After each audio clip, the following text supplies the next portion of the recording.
Tonight's episode of the Tuesday Night Cigar Club is brought to you by Drew Estate.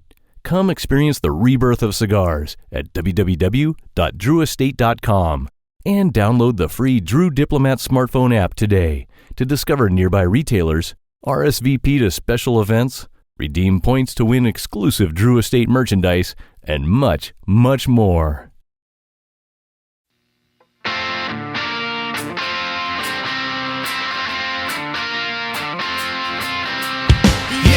Might be a big mistake, but I'm having too much fun to wait. Flag her down when she comes back by. That one's yours and this one's mine. Bring another round. Bring another round. Bring another round. Bring another round. Bring another round.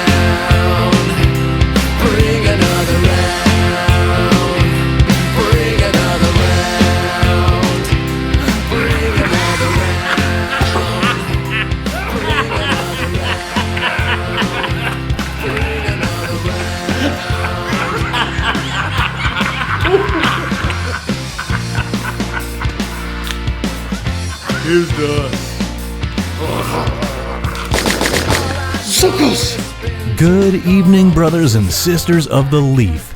Coming to you live once again from the corner of no hope, it's the Tuesday Night Cigar Club podcast. Tonight, the boys welcome industry icon Pete Johnson of Tatuaje Cigars to the show to discuss the 2019 cigar documentary, Hand Rolled, while the gang smokes his wonderful La Vérité 2013 Churchill cigar. Oh, and they also drink the new Metallica beer. But the less said about that, the better. Masters of Pilsners? I think not. So sit back, folks, light 'em up, and enjoy the show. Well, boys, I'm sure you both had plenty of rest for tonight's big show. For those of you listening to the podcast rather than watching us on YouTube, I just did a massive eye roll, seeing as how the new Disney Plus streaming service just launched yesterday. And if I know you two numbnuts like I sadly do know you two numbnuts, I can only imagine how many hours of Boba Fett and other nerdy shit you've been gobbling up. I actually haven't watched it. I've watched the old Tailspin cartoon from the early 90s and the old Gargoyles. That's what I've been kicking on.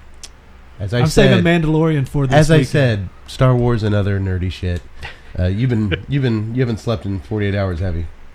Sleep is for losers. You son of a bitch. And with God as my witness, if any of you two at any point tonight mention that Han didn't shoot first again, because I guess they went back to that version, I'm out of here. I'm packing my shit and I'm out of here. I don't want to hear it. Oh no, he didn't know, and now he's going to be all perturbed all evening. Wait. No. Get out of here. Welcome, everyone, to the Tuesday Night Cigar Club, episode 106. 106? Yeah. That sounds pretty Our good. livers are still kicking. Barely. We're going to do things a little differently tonight, in a good way for once. So I'm going to ask Yak Boy, totally out of sequence. You're in the hot seat. Real quick, give me info on tonight's two beers. Tonight's two beers. We have from Stone Brewing out of California, from a little bit of the spin-off, their Arrogant Consortia Brewing. This is it's called the Enter Night. It is a collaboration with Metallica. It's a beer that represents, as they say, a cataclysmic collision of two uncompromising supernatural forces. Does this beer sell out? Every case in the store. I'm assuming so. I hope so. Because it is a Pilsner, which I was like, why are we doing a Pilsner? But this one is actually, it takes from the California, the West Coast style IPAs. This is a Pilsner at 45 IBUs. So most Pilsners are much less, 20. But so this is like double that, so it actually has a little bit of bitterness to it. It's kind of like the Hans, where they kind of amp up the IPAs a bit. The Hans Pils? Correct. IBUs. And it's about 5.7 ABV, so it's a little kick to it. Any coincidence that they just released the Enter Night Pilsner and James Hetfield of Metallica just went back into rehab for alcoholism? Probably. That's Total coincidence. Total coincidence. Okay. He's dedicated. And this is, and as I said, it's from Stone Brewing. Stone, it started in San Marcos, California, in 1996. Yeah, they've been around a while. Stone does good work. They do good work. They're very well known. Their flagship beer is their Pale Ale, but also from this, eventually came to one of our favorites, the Arrogant Bastard. Who you calling an arrogant bastard? I'm calling you an arrogant. No, the beer. Oh, of course. But they're now currently headquartered in Escondido, California, and have, since their founding, have grown by leaps and bounds and has moved on. They are the largest brewery in Southern California and the 8th largest craft brewer in the United States. Not to be confused with the other Stone, the Keystone. Oh, do they make Keystone? They do No, not. they do not. I think they check. You know, that has bottled beer taste in a can. Oh, it's a great tagline. It's got something. Who's the biggest brewery in California? Sierra? Rogue. Rogue. No, excuse me. I'm not. You're on the hot seat. You're on the hot seat, pal. It's in San Diego. You don't have to answer that. We'll get back to it. I thought Too many things. You get me. I thought the Hop Torpedo folks. What was that? Sierra Nevada. Sierra Nevada Yeah. was probably one of the biggest. No. Yeah. Okay. And then we did this beer tonight because our special guest, who I'm going to introduce in a minute, comes from a musical background, which we will talk about this evening. And we already did the Megadeth beer. Couldn't find the Iron Maiden, the Trooper beer. Very much. Yeah, it's hard. They're to still find. rocking. They never sold out. Oh no. There's no Black Albums under their resume. But I saw this and I'm like, you know what? Fine. But then we just got a sixer of this. Then we're going to shift gears into a beer from my favorite brewery in North America, my beloved Unibrew Yes. in Quebec. Tell us more. Unibrew, originally Chambly, Quebec.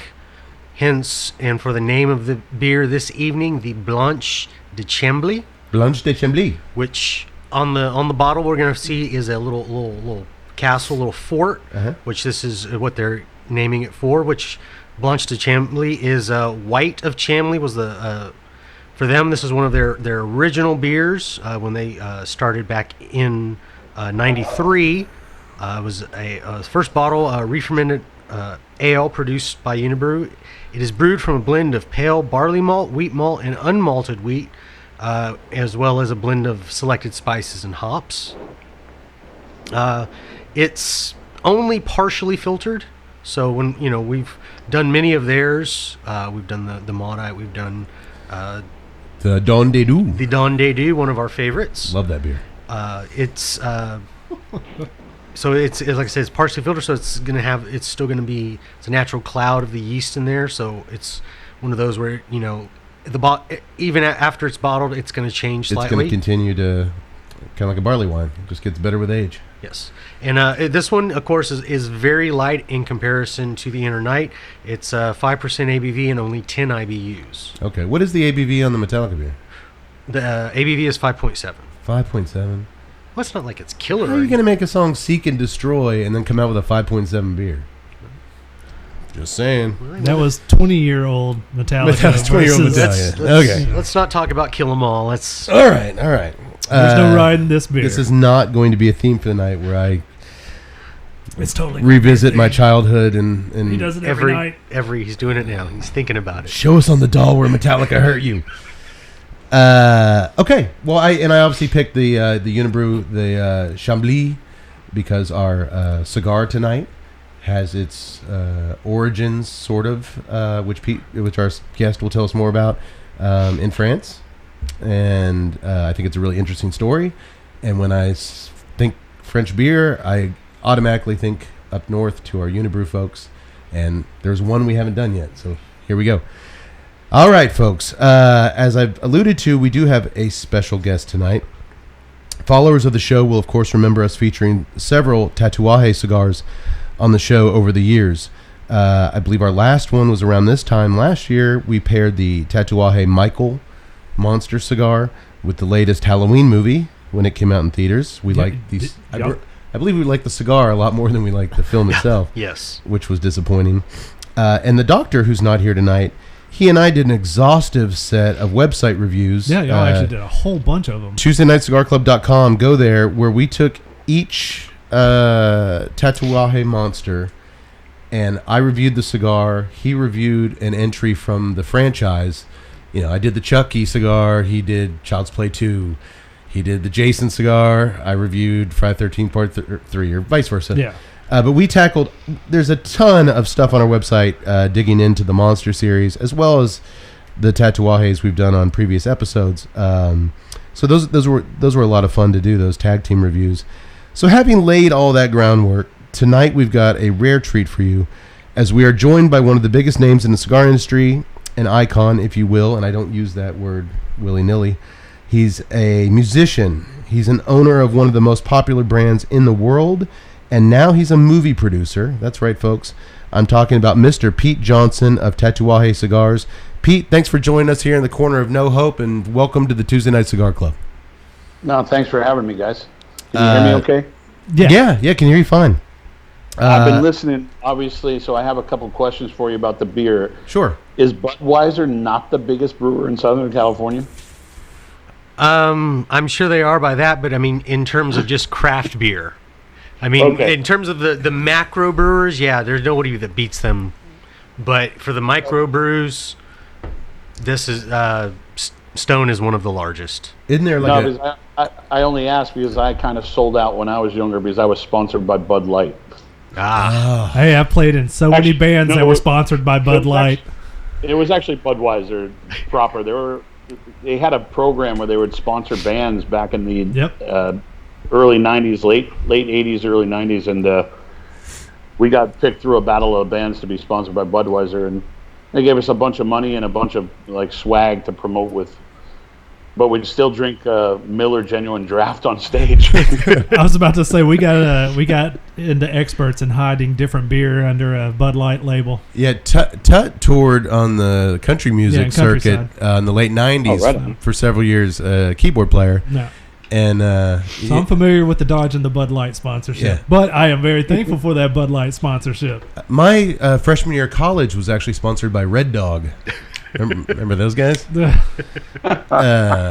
they should have. Real quick, smoking a Ladueña? I am. You okay? I can see the band, that's why. Tonight is a rare one. Actually, that we've never done this before. 106 episodes.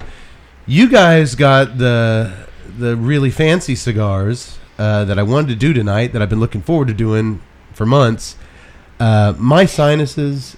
I smoked a cigar last night for the first time in a couple days, hoping I would get something going. My man. So I'm actually going to smoke the cigar that you guys are smoking, the La Vérité. Verite.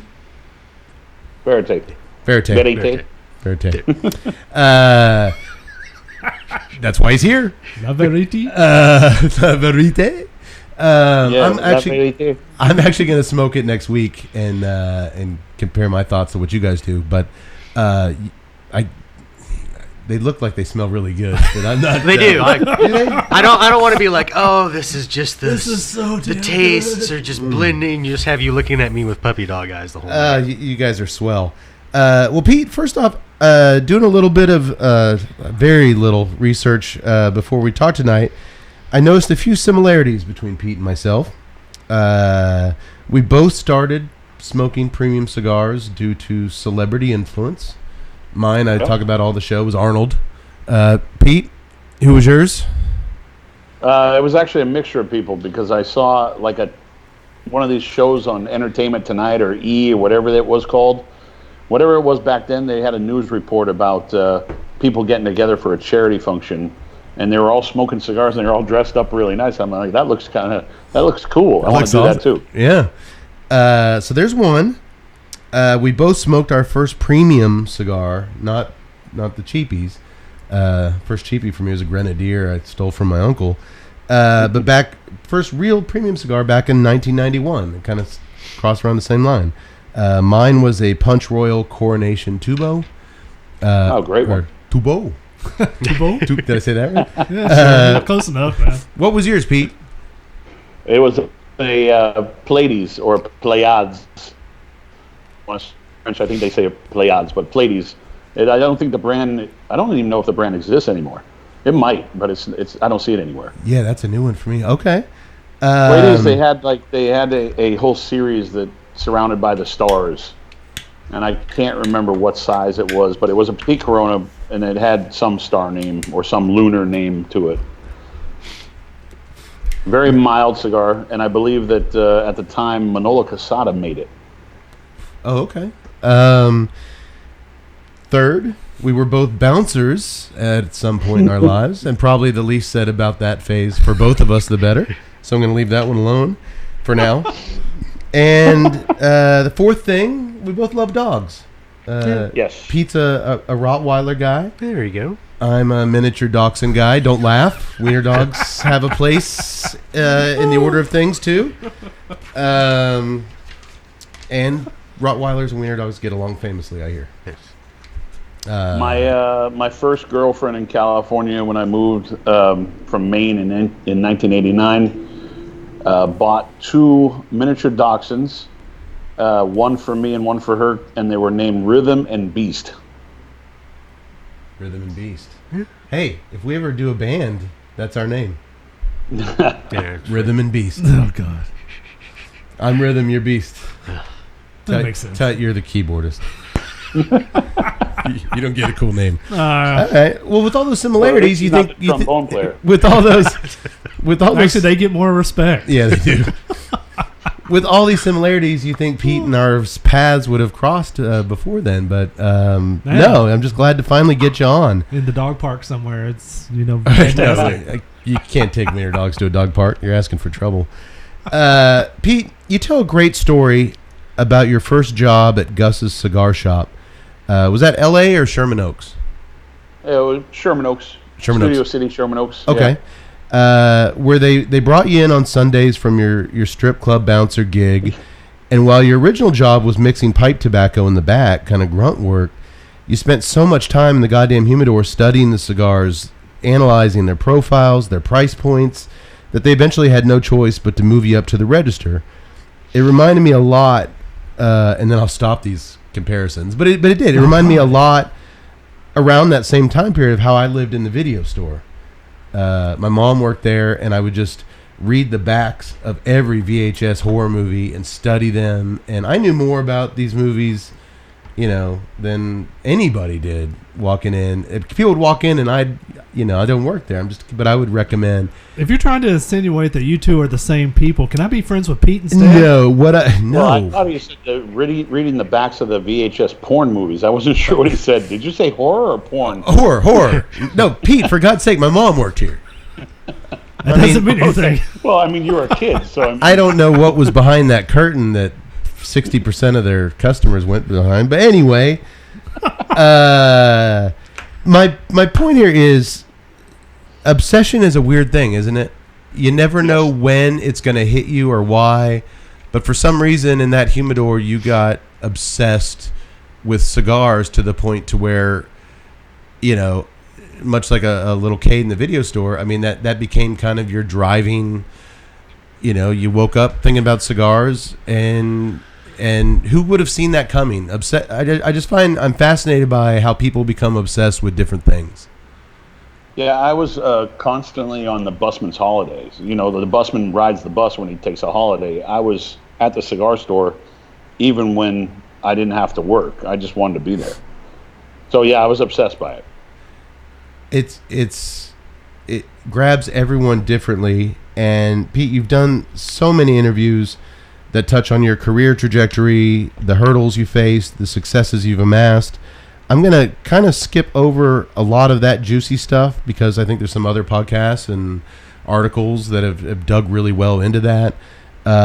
So if it's okay with you, I'd kind of like to talk about a few things that, doing my research, I just never really kind of got a clear grasp on as far as your background and what brought you to this point. I've heard you compare blending cigars and the artful packaging of cigars to the work of a writer, a painter, or a musician's process. And I think as a filmmaker, that's one of the main concepts that drew me into the cigar culture, that artistic side to it.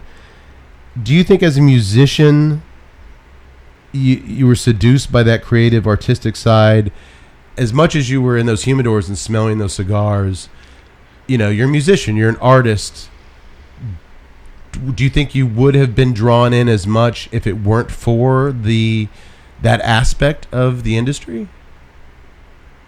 No, I mean, just being creative in general and loving art forms, I think that's what drew me in. I realized that I met a lot of people early on that really showed me that the industry was a really good, solid core set of people compared to like the music industry where most of the people really suck. Well, you should know that. I mean, like, just they're horrible people in the music industry. Yeah. A lot of people will steal from you in 2 seconds. The people I started meeting in the cigar industry really made me feel at home. But the creative part really kind of got me into the whole lock into the obsession part with knowing that there's an art form behind it. But I mean, to be perfectly honest, I got so into the cigar industry is because I needed a job and having an outlet where I could express myself, even with mixing the pipe tobacco in the back room. It was something different than running around with a clipboard at a strip club. Right. Well, you had that. What you just said reminded me, and I've actually got it in my notes, and I looked everywhere for this quote, and I couldn't find where you said it, so I'm kind of paraphrasing here, but it always stuck in the back of my brain whenever I thought about Tatuaje or about you. You said something to the effect of, the music industry just never made sense to me, but I understood the cigar world. And once we decided, almost 5 years ago, to kind of put filmmaking in our, we spent a good portion of 20s and early 30s as an underground filmmaker directing films, to kind of do this podcast and kind of step our feet into the cigar world. I knew immediately what you meant because it just resonates so much. Because while I could never crack the film industry nut, when we dove into the cigar world, I both did understand it way easier than the film world. And I found that unlike the film world, it was highly welcoming and extremely helpful, the community, in holding my hand along the way. The only limitations on how far I wanted to go and learn were on me. I wasn't beholden to anything or anyone to grant me a golden ticket for access or success. I mean, it was just nice. And I imagine the music industry, like Pete says, just Pete's absolutely right. Same amount of assholes. It is a bunch and of if sharks. anything, you have the majority of them not wanting you to succeed, not wanting to help you. And the cigar world was just the complete opposite of that. It has been the complete opposite of that. And, and then later on I heard Bill Murray say a similar quote. He's like, when they're like, why do you go to all these PGA events and do all these, like, the golf world has been very good to me. They're very nice to me. Like, I come from a business that's cutthroat and sucks the fun out of things that should be fun. And here it's embraced. And, I think that's the beauty of the cigar world, is just how welcoming and how the antithesis of the entertainment industry, if it is. Pete, what was your... Give me some of your background as a musician. I mean, were you playing in high school bands and then made the move to LA, or? Yeah, I was actually, it's funny you guys are drinking the Metallica beer, because I was in a band that kind of rode the lines of Megadeth, Metallica, Iron Maiden. I had multiple bands that I was in throughout high school and junior high, but the last band I was in was more heavier, like that Metallica style. When I moved to LA, I went on vacation for 2 weeks to LA and realized that was the place I needed to go to if I wanted to become a rock star. Just the scene was popping at the time, and I left LA in the end of '89 and joined my band, which was much more of a hair metal band. We were kind of like Skid Row, and Warren. That style, very pretty boys with long hair, and some people had blonde hair, dyed blonde hair. I think we actually hated our singer when he dyed his hair blonde. What was the name of the band? It was called Hung Jury. Nice. That's awesome. Yeah. Of course, it played into the well-hung jury. It played all over the place, but It works on many levels. We ended up changing our name because we had lawyers and management that told us that, okay, listen, you can't, if you're going to play a show, we don't want anybody knowing that you're playing it.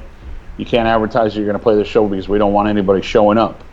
So they would send us off to like dives downtown Los Angeles to play these shows that no one would show up just so we would get tight. Like they would send us off to Hawaii for 2 and 3 weeks at a time and just play a dive club as a house band for 3 weeks. Yeah. Just so we would get really tight. So we changed our name to the Amazing Albino Hermaphrodites. I gotta tell you, I prefer hung jury. Right there, no one was gonna come see us, right? But it was for a purpose. We did that for.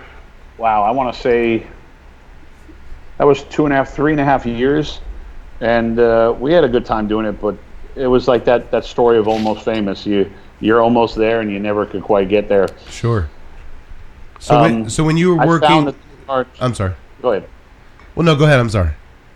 When you were working at Gus's and you started to get into the cigar culture, were you at that point? Had you stopped playing? I had at the time I had stopped playing because I never really found a band that I wanted to be in. I did start playing again shortly after that with a guitar player named John Lowry. His girlfriend, actually fiance or wife, was a dancer at the same club, and we met through a couple of friends, and he needed a bass player for a band that he was in, or they were trying to get rid of the bass player and the singer of this band because they wanted to change their style. So they brought me in, and it was with this kid named John Lowry, who became a very famous guitar player named John Five, and Randy Castillo, who was Ozzy Osbourne's drummer. Yeah, I was about to say. Yeah, I know that name. And is that Johnny Five? Is that? Yeah, John Five. Yeah. Okay. But yeah, Randy Castillo, he played with Ozzy for years. Yeah, he played with Ozzy, Motley Crue, a bunch of people, but they wanted to change the style of music. They were kind of a heavy metal biker style band, and John was extremely talented, and I had an idea to kind of mix Nine Inch Nails and Nirvana together. Oh, okay. The interesting part about it is that when we started writing music, which was very much, grunge meets Nine Inch Nails, the producer that was producing everything said, "I got a great singer for your band. Let's bring this guy in," and that guy wouldn't come without his own bass player, so I got booted from the band. That's why I hate Shit. That sucks. That's the music industry. That's the music industry. I always hated the fact that it was very cutthroat. Like, you could be in a band 1 second. When we broke, my original band, Hung Jury, broke up because our singer decided he didn't want to scream for a living anymore, and the next thing you know, he joined a band where he was screaming. I was like, I don't even know what happened there. So I jumped around from band to band for a little bit, trying to find a right fit, and I never really found anything that was super cool. Some was just for the sake of making sure that I could still play. Yeah, right. Because I never lost that feel for playing. I still play to this day, but usually when everybody leaves the office. Yeah. That sounds so familiar. I mean, we still once a year or once every 2 years we'll dust off the filmmaking suitcase and do a short film or something just to keep the rust off, and because we still love it. I mean, the podcast and our adventures here in the cigar industry, they certainly scratch a lot of creative itches, but yeah, I mean, you got to keep that tool, that exercise, those muscles working. Late at night, 2 a.m., Tuttle household, that piano fires up. You fire up the guitar. My wife yells at me. Well, Pete, you sound like a man who knows your music, so I'm going to assume that you hated Metallica's sellout shitfest, the Black Album, as much as I did. I actually, you know what? I never really loved Metallica after Newsted left. Well, that's true, but that was right in the center of Newstead's residency with them. And as a kid who grew up just living and dying by Slayer and Metallica, August 1991, I snuck out of my grandparents' house. They were having a midnight release. You guys have heard this story so many times. Oh, yes. Ad nauseum. I snuck out of my grandparents' house. I was in Ohio on vacation for the summer. I went to the mall 3 miles away. I walked it at midnight because Sam Goody or Music Land or Hastings, whatever, was having a release party for the Black Album. I went, I grabbed it, went back to my grandparents' house, popped it in the Discman, put my headphones on, and you've never seen, what was it, 91? I've been like 12, I don't know. You've never seen this many tears pour out of a young man's face. Right, I mean, every song, my hero is just withering into, vanishing into, who are these people? What is this? Feelings, emotions. It was. They called the Black Album August '91. I called it my Black Summer. I was toast for months. I couldn't. Can I get a little something to drown my feelings? Oh, speaking of the beer, Enter Night. I call it Enter Disappointment. I'm not getting much out of the beer. You guys? Well, you're not tasting anything right now. I mean, come on. Oh yeah, that's right. I am getting actually a little more bitterness than any Pilsner I've ever had. For a Pilsner, it's pretty nice. Like he's right. There is a bit more bitterness, but there's a lot. It's a very crisp beer, which I do appreciate. And I will say this: it's 29 outside. I wish you guys would love some stouts so I could get some nice. Hey, I did this for Pete. But I mean, it's not a bad Pilsner. No, you should have done a stout. Well. I went on a beer binge for a while, and that's all I drank was Imperial Stouts. Well, maybe if Winger comes out with a stout next year, we'll feature it on the show. We can have Pete back, and we'll do another show. Wouldn't that be the brewery that would be the sellout if they did an Imperial Stout for Winger? For Winger. It's only 9 ABVs. ABVs. Oh, why sorry. Why is it when you think of a stout that the first band that comes to mind is Winger? I don't know. He mentioned Winger earlier, and now I'm going to be picturing Kip Winger everywhere I go from now on. You know, he's like a big time orchestral composer now. I don't know, but his brother was a good producer. Yeah, Kip Winger is like a big time. He does orchestral stuff now. And all right. Still a good looking dude. Not saying that. Yeah, but go back and listen to that song. She was only 17. Oh no, I occasionally I'll turn on the hair metal nation on Sirius, and that comes on. I'm like, oh, this is just so wrong on so many levels. The 80s. We say it a lot here on the show. We do a lot of 80s movies, and we're like, how the fuck did they get away with? Oh right, the 80s. The 80s. It was the Wild West of morals and, well, really anything. Okay, well, staying. The only thing that never came out of the 80s was Bill Cosby.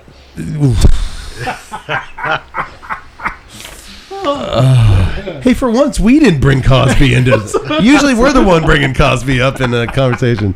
That's why I was laughing. I like Pete.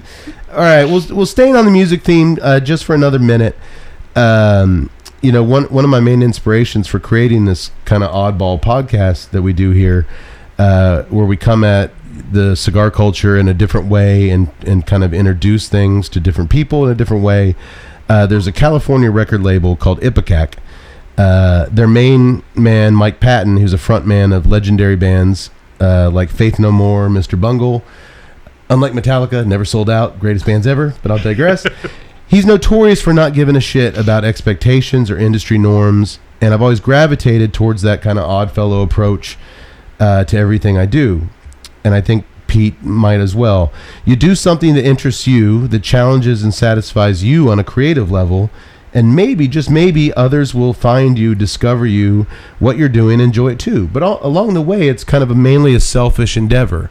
You're doing this for you, and it's just a blessing if it's a blessing if others find you and appreciate it. Yeah, I mean, every cigar that I produce with the Garcia family is made for my palate. If I don't like it, I never produce it. That's the luxury of making cigars. We don't like something, we just don't have to produce it. So the bonus is when actually other people enjoy it too. So if I like it and I know I'm proud of it, the bonus is when people say, yeah, that's really good. It's hard, and it's disappointing when you hear people say, "Yeah, I actually hated that cigar." That's tough. That's a tough pill to swallow. That's like my Black Album sometimes. You know? And we get that a lot, actually. I think we probably get it more than Pete. Well, you know, a lot of people like their cigar podcast or cigar media kind of, you know, tell us release dates, tell us about the Leafs, and, you know, what the hell are you guys coming in with all this other crazy nonsense? And that's fine. There's a lot of other venues that do it beautifully. Cigar Coop, Half Wheel. I mean, there's people that do those things wonderfully. We just always kind of had this idea that we sit around and smoke cigars and drink and talk about films anyway. What if we did it in a way that where maybe people would tune in for film talk or beer talk, and we're just glowing over these cigars, and they've never had a cigar, and it's like, God damn, these guys made that cigar sound delicious. I'm gonna go try that. So you guys are doing it for yourselves? Pretty much, yeah, absolutely. Yeah. And like you said, you're not going to sell a cigar that you don't smoke. We wouldn't do this if we weren't probably going to do it anyway. Yeah. But you wouldn't do it if you weren't having fun at it either. Absolutely. Yeah. Absolutely. Real quick, speaking of which, how's your cigar treating you fellas? Oh, it's very nice. Yeah. Yeah. There's it's a nice little breadiness to it that I'm really, really kind of appreciating. It's breadiness across the paddle. There's a little bit of spice on the retro hell. I love the rustic feel of it. The wrapper, just the way it holds in the hand, is just very, very elegant. You're very big on the physicalities of a cigar, the way it feels, the way the smoke. I'm sorry, the aesthetics. The aesthetics is part of it. I mean, no, it sure is. The way the smoke travels up. Kind of like what Pete was saying earlier. When you see, you know, I hate to say the celebrity influencers or whatever, but when you see those people, they look cool. It's the look of the cigar. It's the smell of the cigar as well. So that, to me, that's very important. As the aesthetics are always part of the experience. Oh, I agree. Yak Boy, what are you getting out of this sucker? I agree with Tud. There's a little bit of breadiness there, but on the beginning, when I lit up, there was a very chocolatey taste. I really enjoyed that. Okay. And I was just, you know, ever since then, it's mellowed out. There is a little. I'm getting less pepper, but I'm still getting just a slight. Okay. This is the. I should mention this is the La Vérité, 2013. Did I say it wrong? Did I say it wrong again? Yeah, you could say in layman's, so you could say it Vérité.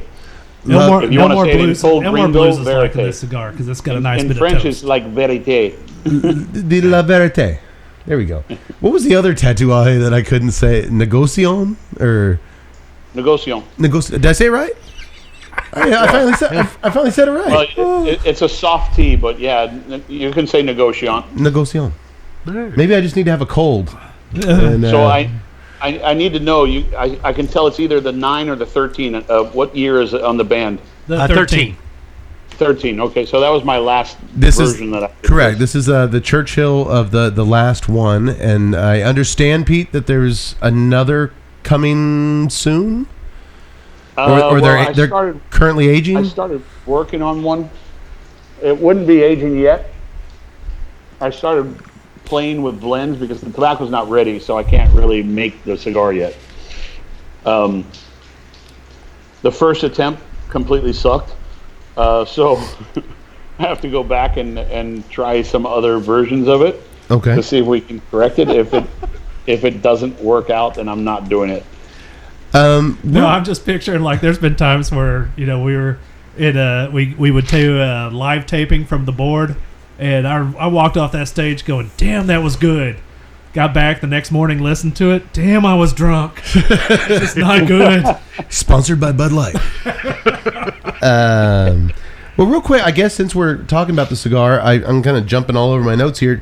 Pete, can you tell us a little bit about the Vérité and it's a very unique process and approach to blending the cigar. That's why I chose it. The minute I started kind of reading up on the cigar, my ears perked up because it is very unique in the way you approached the blend process. Could you tell us a little bit about it?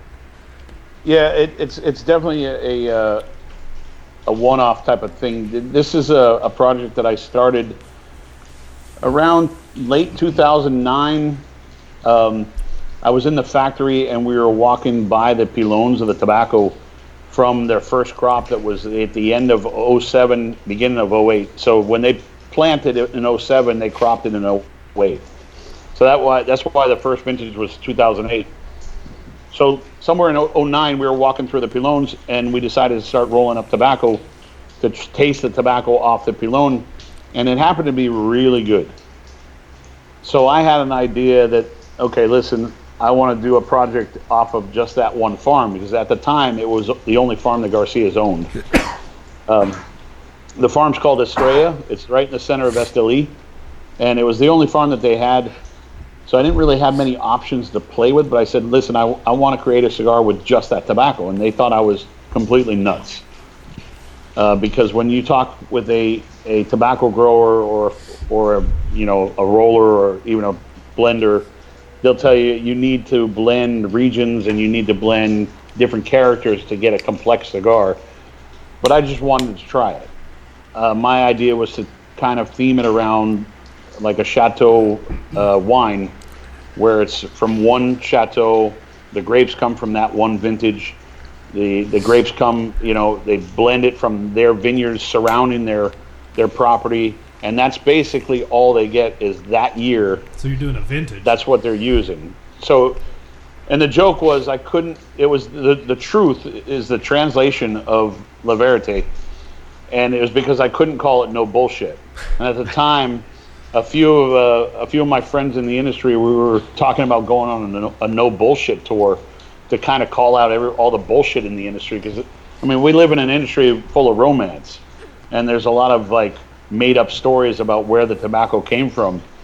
So it was one of those things I wanted to make sure that I kind of almost self-regulated myself, you know, self-regulated it, and said I'm not going to mix farms or mix regions. I just want that tobacco, and if I come up with a shitty cigar, I just don't have to make it.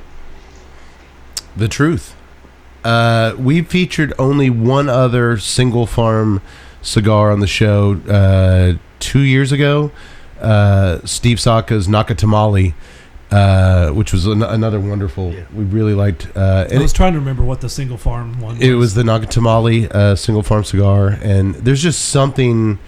I didn't even know that he made that off of one farm. He did. That was kind of that's one of his muestras, and it was just listening to him kind of talk about basically what you just did. The industry looking at you like you're a psycho for even thinking you can get a complex cigar off one farm. But you guys sure seem happy. Yeah. I will be next week. I'm diving well, when you talk about Nicaragua, you talk about, you know, different regions like Jalapa and Esteli. You don't even need to talk about. I mean, there's Cundega and other regions also, Ometepe. But if you talk about just Jalapa and Esteli, that's where you can create a very well balanced and complex blend. So when you're talking about just making a cigar out of all Esteli tobacco, you better be creative with trying to tone down some of the spices. And if you taste the first vintage, it's actually pretty medium bodied. Really? I'm like, no, don't tone those bad boys down. Just full throttle it, man. Okay, well, thanks for the insight on tonight's cigar. Like I said, I'm kind of jumping forward, and I'm going to jump back a little bit. We were talking about creative selfishness, and, you know, you do you, and hopefully others fall in line. It kind of leads my next question, Pete. How selfish can you be when launching a new label under the Tatuaje umbrella, or just agreeing to be involved with a particular project, like with the Garcias? For instance, one of my favorite blends of yours, I'm smoking tonight, the La Dueña. Yep. Which you blended to cater to the palate of your wife, Johnny. Yeah. Garcia. It was actually... It started off as she was a big La Riqueza smoker. I don't know if you know the brand. Yep. La Riqueza, which I also have. She was a big La Riqueza smoker, and she was traveling around to events as like the face of her own company, more so than her brother and her father. Early on, her father was on the road a lot, and then he stopped going on the road and started spending more time in the factory. And I was like, you need your own cigar. So I decided that I would go down to the factory and start playing with components that I knew she liked, And again, I just really winged it. I just went in the factory and I said, okay, I know she likes this, so let me see if I can make that a better machine, and maybe peel out this piece of tobacco and put a different varietal in. The blend ended up being about a 50-50 split on broadleaf and Nicaraguan tobacco. So USA, Connecticut broadleaf and Nicaraguan tobacco. A funny story is that I was doing this for about a year, and Jaime Garcia was sitting in his office. You actually almost got him on film because he came to say hi to me real quick. He was sitting in his office, and I walked in smoking like another prototype of La Dueña, and he goes, "What are you smoking?" I go, "La Dueña." He goes, "No more samples." And I said, "Why?" And he goes, "You need to order it." I go, "It's not my cigar. You need to order it." It's like, I was making it for his sister, so he literally sat there and looked at me like, "What do you mean I have to order?" I go, "It's your cigar. I'm just the one playing around with it." Right. Well, that might not be, because she is in the industry, it might not be the best example, but have you ever hesitated and held back or just second guessed yourself as to whether you had a new line that you're super fucking excited about and it makes sense to you, but have you ever had that kind of like, will this be accepted by Tatuaje fans? Can I truly market this to fit in within Tatuaje? And then B, the ultimate, can I sell these? Has there ever been a cigar that really worked for you, but just conceptualized, you were just like, I don't know how to make this work? No, they're all kind of a crapshoot. I mean, every cigar that I've done over the years has always been an expression of where I'm at the point in time, or maybe I'm in the mood for. I always use the analogy of food. Like, you wake up in the morning and you get cereal or eggs and bacon or whatever. You go to lunch, you get a salad or you get a sandwich. Or pizza. You go to dinner, you get a steak. I didn't want to eat pizza for every meal. So when I came down to making new cigars, it was always the expression of, okay, I want something new to eat. And I got to the point where a lot of people were like, this isn't a Tatuaje. I'm like, it's not supposed to be. Yeah. It's supposed to be its own thing. Like, I'm creating a portfolio, and I'm creating a menu, not just one line. Right. This is a menu of choices. This is your big giant wine list, not everything from the same chateau. And actually, if I can follow up, you have a very energized fan base, and they're awesome fans. And in today's industry tempo, where I hear a lot of manufacturers always talking about having to chase something new, having to always like present something new, and what a challenge that can be. How do you reconcile always having to come up with new material, if you will, but still try to keep it within bounds of that fan base, because the fan base does have a particular taste. That's the reason why you do get the complaints about. You're going into Metallica territory here. I retract everything I said. Well, it's similar to a musician. Yeah, you want to keep your really is. You want to keep your core fan base happy, but at the same time, you want to have the freedom to explore, and not have some 12-year-old crying his eyes out because you decided to express some feelings. No, I agree. I mean, it's like, again, I make these for myself, so it is me writing a new song, and I'm sure there's going to be a particular part of the fan base that just doesn't like it because they don't like the expression of where I went to. When I did La Vérité for the first time in 2008, well, by the time it came out, it was mid to late 2010. The 2008 La Vérité wasn't well received. Yeah. Like, everybody was excited about it, and then it was kind of fell flat. 2009 got a little bit more appeal, but I started kind of questioning whether or not I should continue doing it. And I remember Jonathan Drew, actually, I had a conversation with him. He goes, I understand what you're trying to do with La Vérité. Don't give up on it. He basically gave me that pep talk. He was like, don't give up on it. It's a really cool concept. Don't give it up on it. In 2010, when I had a few blends ready to go, I gave them to some friends and had bands and everything made up for them. And then the question mark kept on popping up in my head. And as much as my friend said, "Oh, this is going to be great," I didn't feel comfortable about it, so I actually never produced it. I kind of got another that popped into my head.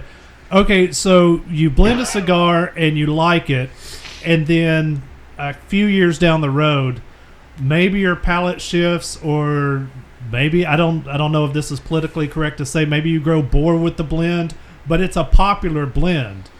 How do you approach that in terms of, still having to try to make? I mean, do you ditch the blend? Do you keep trying to make it consistent? I mean, and to me, that's got to be a challenge if your palate moves or you're interested in, another blend, to keep having to come back to that popular blend and, keep blending it, year after year to try to maintain consistency. No, I actually live for the core line. I mean, to make sure that I can have a core line product that sells every day of the week is where I'm at. The other blends that I'm doing are just those expressions. Yeah. I'm hoping maybe one will catch because I enjoy it, but it's there for a purpose. It's not there just, it's not there to take over the sales or the spotlight from the original product. I mean, I'm still concentrating more on my original product in Miami than I am on pretty much everything else. Just because it still is my core and it's where I started, and I know I can go into that cigar every day of the week and enjoy it. I mean, to go to the music analogy, you go see a band, they're going to play your 10 songs you showed up to hear. What's the Sam Kinison line? The Beach Boys having to play In My Room for 60 years? But you get to introduce a few new songs, and at first maybe the crowd isn't too into it, but 5 years from now, those are the songs they want to hear. You just kind of keep growing, keep introducing new stuff, working it into the your main set list. I'm dropping all sorts of and music. Then I'm sorry. Just shut up and play In My Room. For the 60th year. Well, I did a cigar that I had out in from 04 to 07. I made a small production of it with a different factory called Nuevitas and Nuevitas Hebrew. Those cigars, back when I discontinued them in 07, I said I would never make them again. When I brought them back out last year, I had a big question mark from the recipients that were smoking it. I loved what I was doing with it, but it kind of got mixed reviews. And then over the last 6 months now, everybody seems to be catching on to it. It's a very good. That's the Orange Band, correct? Yeah. Yeah, it's a good cigar. I had my first one not too long ago. It was a very good cigar. So it's one of those blends that at first people were like, I don't know about this, and then they started trying it again. They're like, wow, it's kind of coming into its own place. I hate to say this, but in the cigar industry, it's usually when we make a blend in the factory, we enjoy it. We love the hell out of it. And then somewhere along the lines, the factory normally messes something up. That's pretty much it, because it's always like it's new. It's like throwing a monkey wrench into it, into the factory. You're like, okay, the machine's already working fine. Let's throw this new monkey wrench in, right? And let's see how much they fuck it up. Sorry, can I say that? Oh, yeah, trust me. See how they can screw it up in the first few months, and then you somewhere around the 6 month mark, they start to get in the groove, and the machine starts to work perfectly again. Right. Okay. Well, you know what? I'm gonna wrap up the cigar portion of our talk here with one last thing.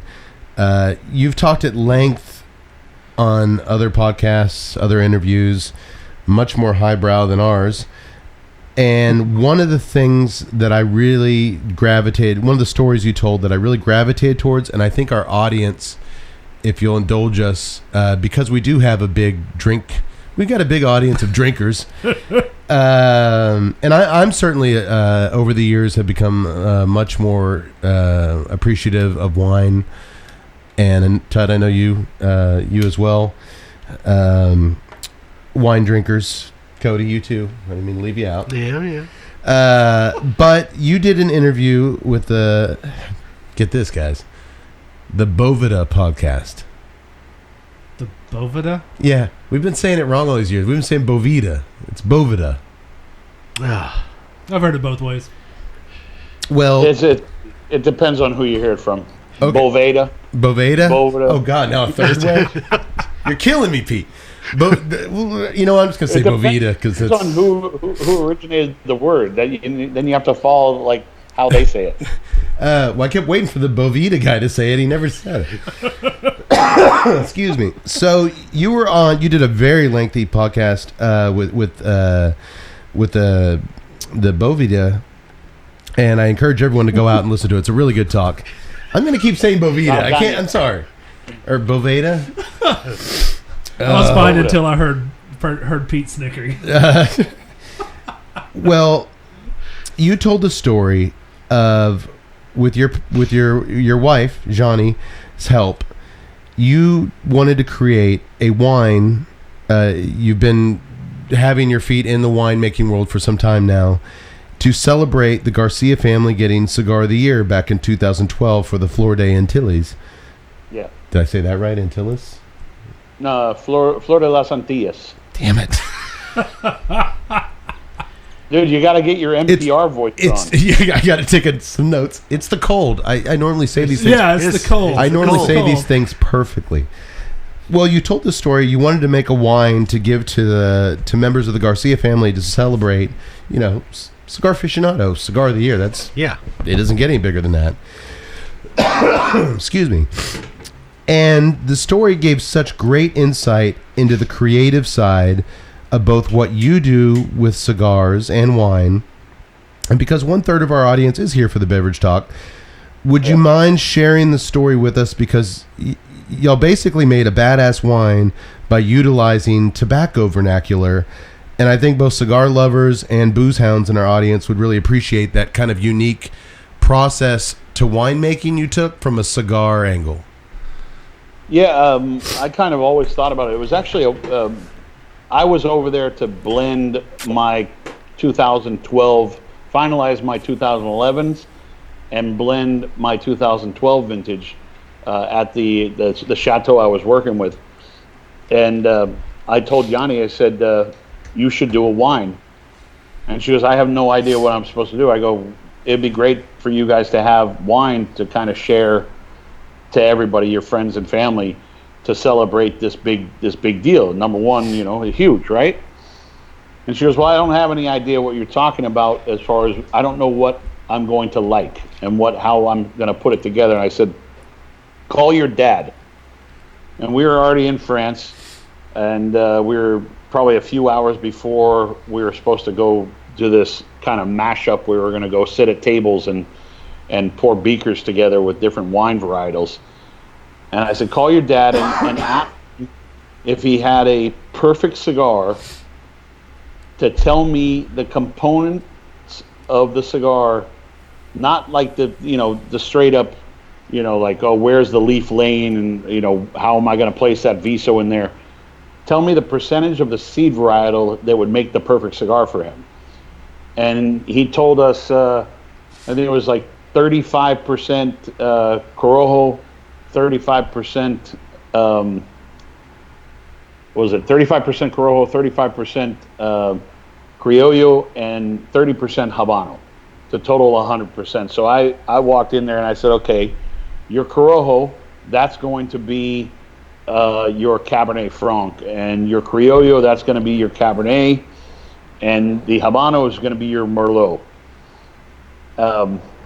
Because just based on the characters of the style of the cigar, you're like, or the tobacco, you could easily pair it with that wine varietal because of the characters in those wine varietals.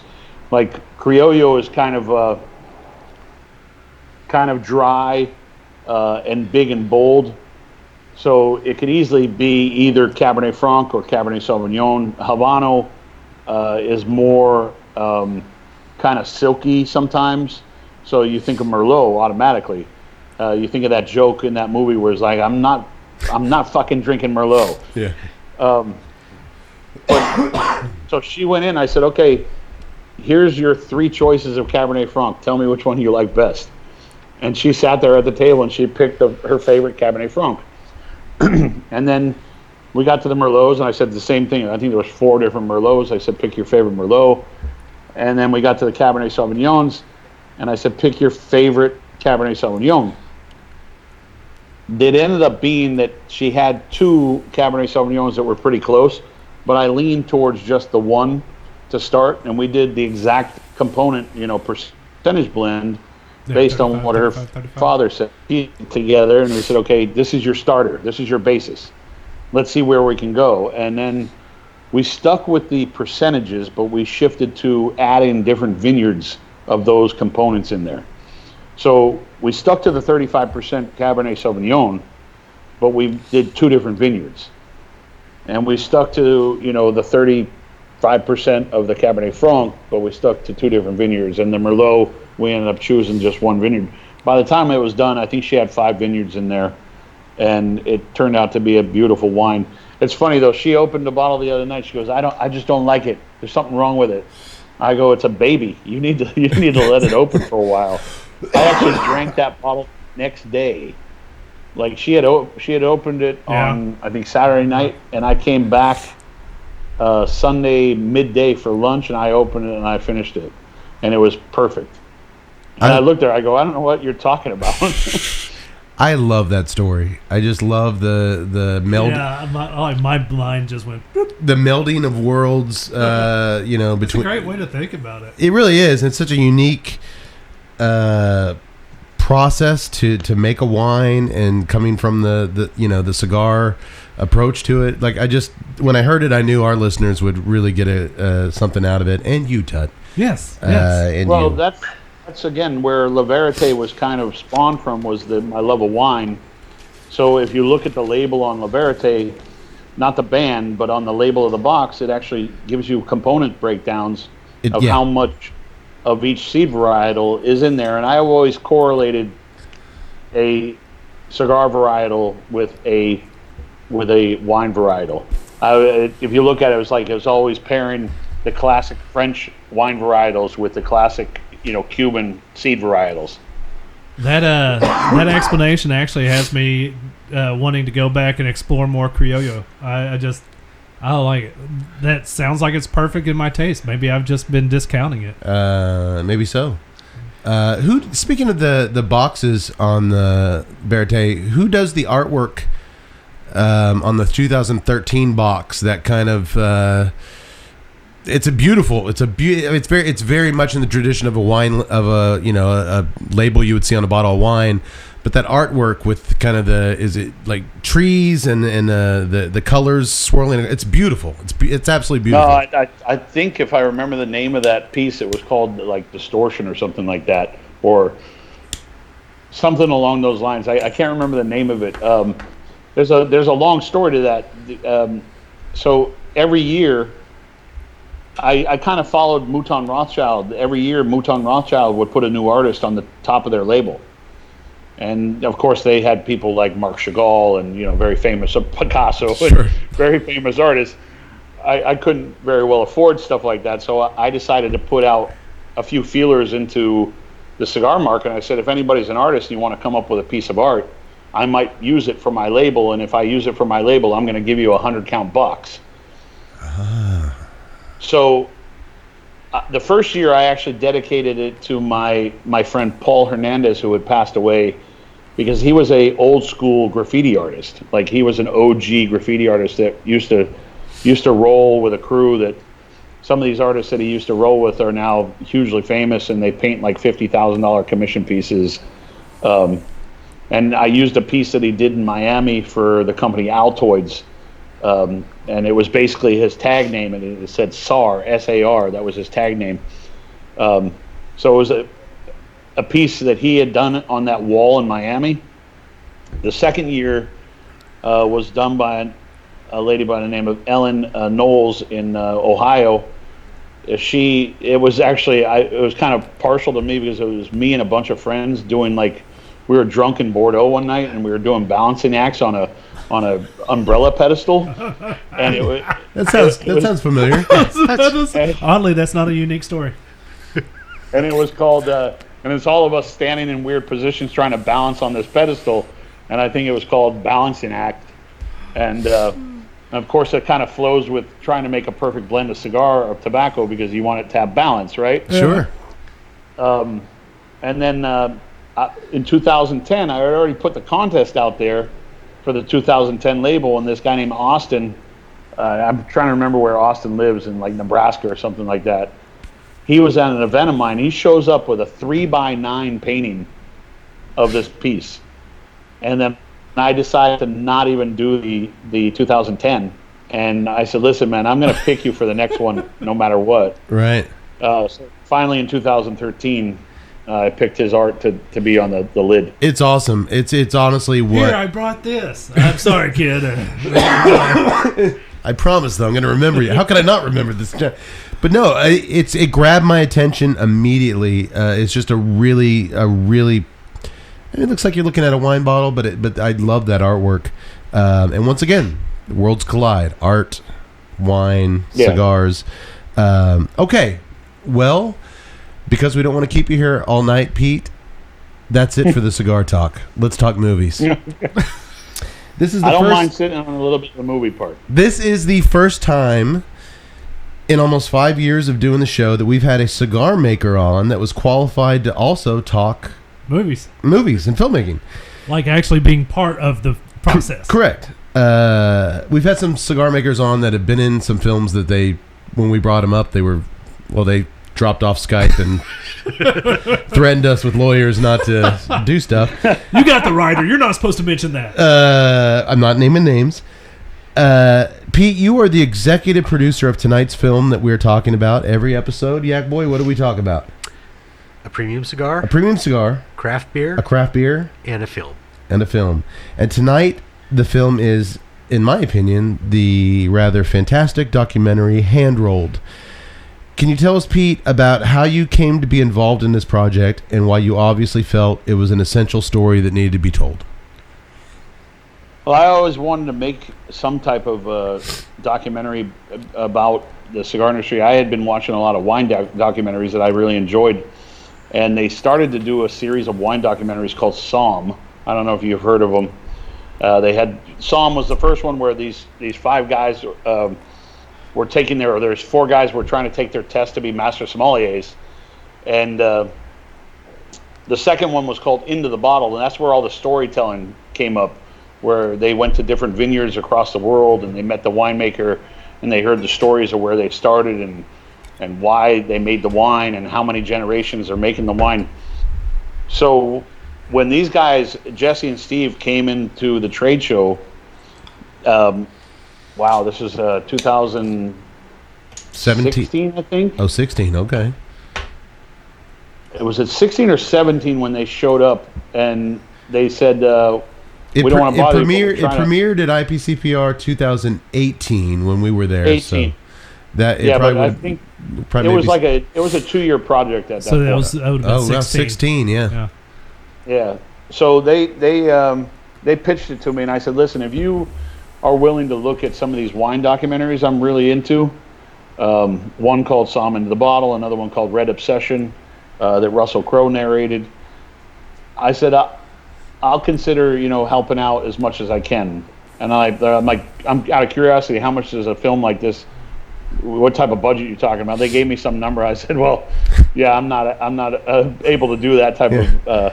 Well, we can't get Russell Crowe. What's RoboCop doing? Yeah. Well, yeah, that's another whole story. I'm gonna get to RoboCop. We did it on the cheap, but I every time they would show me more footage, that's when I was like, okay, here's another check, and it became one of these things like I wanted to be part of giving back something to an industry that's been so great to me. It shows. It absolutely shows.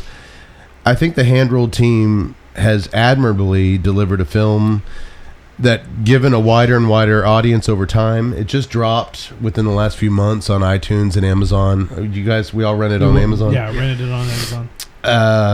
Given a wider audience, I think it does have the power to change some minds and hopefully open up some otherwise closed dialogue among those who maybe swore they were against all things evil tobacco. and I really believe that the extremely personal stories told in the film from those within the industry. Some of these folks in the movie they've been in the tobacco industry for generations. We're talking the Fuentes, the Padrones. I'm hopeful, and I believe that the film does have that power to sway some opinions that maybe otherwise wouldn't be swayed. That's the power of film. That story about when the elder Padrone goes on the humanitarian trip back to Cuba. At this point, he's established in Nicaragua, and he goes back on humanitarian trip to help secure the release of the political prisoners from Castro. And Castro asks for one of his Nicaraguan cigars that he's heard so much about, and the media takes this picture of them sitting down at a table, skews it, and the end result is, Padrone's a traitor. He's a communist. Now getting bomb They threats. burn down his factory. They firebomb his Miami offices. Documentaries that lack those power punches. I thought I knew cigar history somewhat. That story floored me. Holy shit. Yeah. Oh my God. And to see this, this gentle... I don't know how old he is at this point, but he's telling these stories, and at the end of it, he says this great line "I'm still here," and it was just that's just so fucking awesome. But it was just such they do the right thing with the approach to this stuff, where they incorporate just the right amount of archival old news clips, of JFK and the Cuban crisis. Castro, even the Batista in the early days of Cuba, I thought they balanced. Boy, they really found a nice treasure trove of archival footage to really sell this stuff. I thought they did a great job of humanizing everything. They made the audience care because you actually see. I'm not a cigar historian, so for me, this documentary was very pleasant because I got to learn a whole bunch of stuff that I didn't know. But as I could see as an outsider, you're not just looking at brands. You're not just looking at brand X, brand Y, brand Z. You're seeing the actual stories, the families, the workers. You're seeing the human element to what makes that company. To where, I think I'll use the term cigar family over and over and over again. And I thought that was quite appropriate because it wasn't just company. It was family. Yeah. Yeah, I mean, Pete, was that the ultimate goal of Hand Rolled, to put human faces, real people and their real lives kind of into the bigger discussion of premium cigars? Yeah, I mean, Jesse and Steve wrote the whole film, based off of what they heard from everybody. And the more they listened to people's stories, they really kind of started focusing on, the humanizing factor and telling the stories of, how these people are just normal people that just grew up in an industry in a world that they've been living for generations. I think the big key of the movie was really Jesse and Steve's goal was they were hoping they became huge cigar fanatics. They were already fans of cigars, but they just fell in love with the industry. How could you not go into all these amazing factories and talking to these fascinating people? I mean, it's kind of a cream dream from a cigar nerd standpoint. I mean, yeah, how could you not just go nuts? Their biggest goal was to make sure that cigarettes would never be associated with cigars ever again. I think the film does a very good job of that. I absolutely do. Although there was my favorite moment in the film when they discuss cigarettes. They're showing the automated process of how many premium cigars are made in a year compared to how many cigarettes are made in a day. Yeah. And listening to RoboCop tell you about the automated process, I'm like, that's kind of ironic. Okay. I got a question. That's a little deeper then. Yeah, right. Is the PCA and the CRA sending DVDs of the film to every member of Congress to kind of open their eyes to this beautiful industry that we all love, and they're so hell-bent on fucking up? I mean, are they utilizing this film properly? I actually did an event with the PCA, a small little showing at their offices in D.C. recently, where we showed it to some staffers, so they could go back up to their house people, their congressmen or their senators, and kind of tell them about, hey, this is an industry that's like really mom and pop, and it seems like it's being lumped into the wrong category, and it seems like everything that the bills that are coming up keep on including, this small family-owned industry that's really getting screwed by the cigarette industry in a sense. Yeah, absolutely. For those listeners who aren't familiar, the PCA is the new name of the IPCPR, which is the biggest kind of trade organization representing the industry. Well, seeing as how the film is primarily focused on old school traditional tobacco families and their personal stories and legacies, it seemed to us that there's kind of a separate tale that's better told in maybe another film, where the focus would be, and maybe also effective, on cigar culture over, the last 10 to 15 years with the advent of social media and the profound influence that certain personalities, like yourself, Pete, have had on the growth of the subculture, especially among 20-somethings and 30-somethings, and, the fandom, basically. That's something, Pete, a ton about with your Saint and Sinners members, your Tatuaje bus tour. I think that side of things in a documentary would be fascinating to people because they have no clue that this world even exists. Years ago, Tut and I went to our first cigar festival in San Antonio. This would have been before the podcast. We stood in line for nearly 5 hours. I'm not fucking with you. 5 hours to meet Jonathan Drew. I did not plan that. I had no intention of doing we that. We didn't know it was going to be 5 hours. And after was he giving away the new iPhone? No.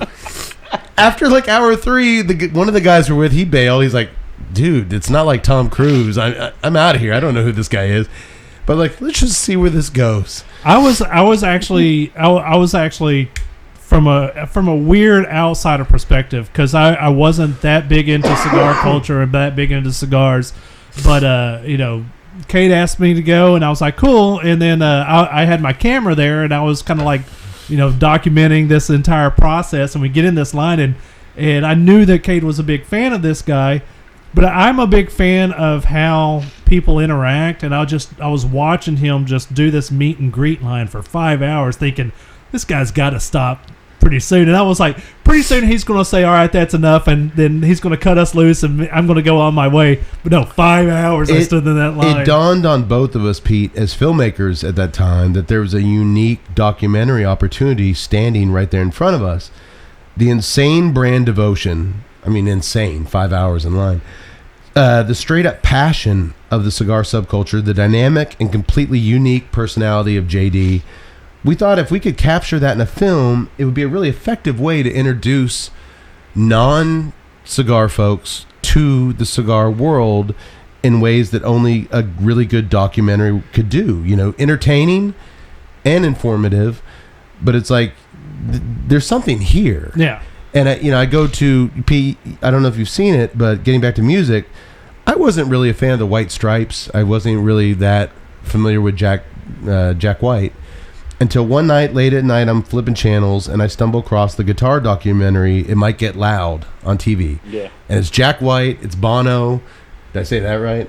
Bono. It's Bono. No, it was Jack White and The Edge. And The Edge. I'm sorry. Yeah, he's the one who I totally said it wrong. The Edge. The Edge. And Jimmy Page. Yeah. And I'm just transfixed on this documentary. And so for the next week, I'm gobbling up all the Jack White music I can get my hands on. And that's what great documentaries do. And I was like, you know what? There's a story there in the cigar world. These people that go out and see Pete when he pulls in the Tatuaje bus, going on a world tour for cigars. Yeah. Waiting in line to meet JD. These crazy events. And people outside the cigar world don't know that this subculture, I keep going back to that word, but it's a big subculture. I think they would find it fascinating. Who knew this was a thing?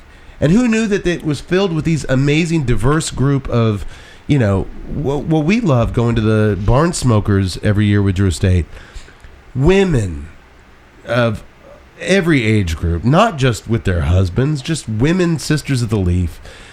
Every, you tell the story about when you go to Washington, D.C. to do film work, go into the lounges and, there's a senator there and this world brings people together, and Handrolled touches on this. Handrolled touched on that beautifully when that guy was talking about sitting with the head of the CIA. Yeah. That's amazing. I love that story. Handrolled touched on this great, but it is truly one of these small little ecosystems where everyone kind of is on equal playing ground, no matter what your job is, no matter where your lot in life is, no matter where you're, male, female, black, white.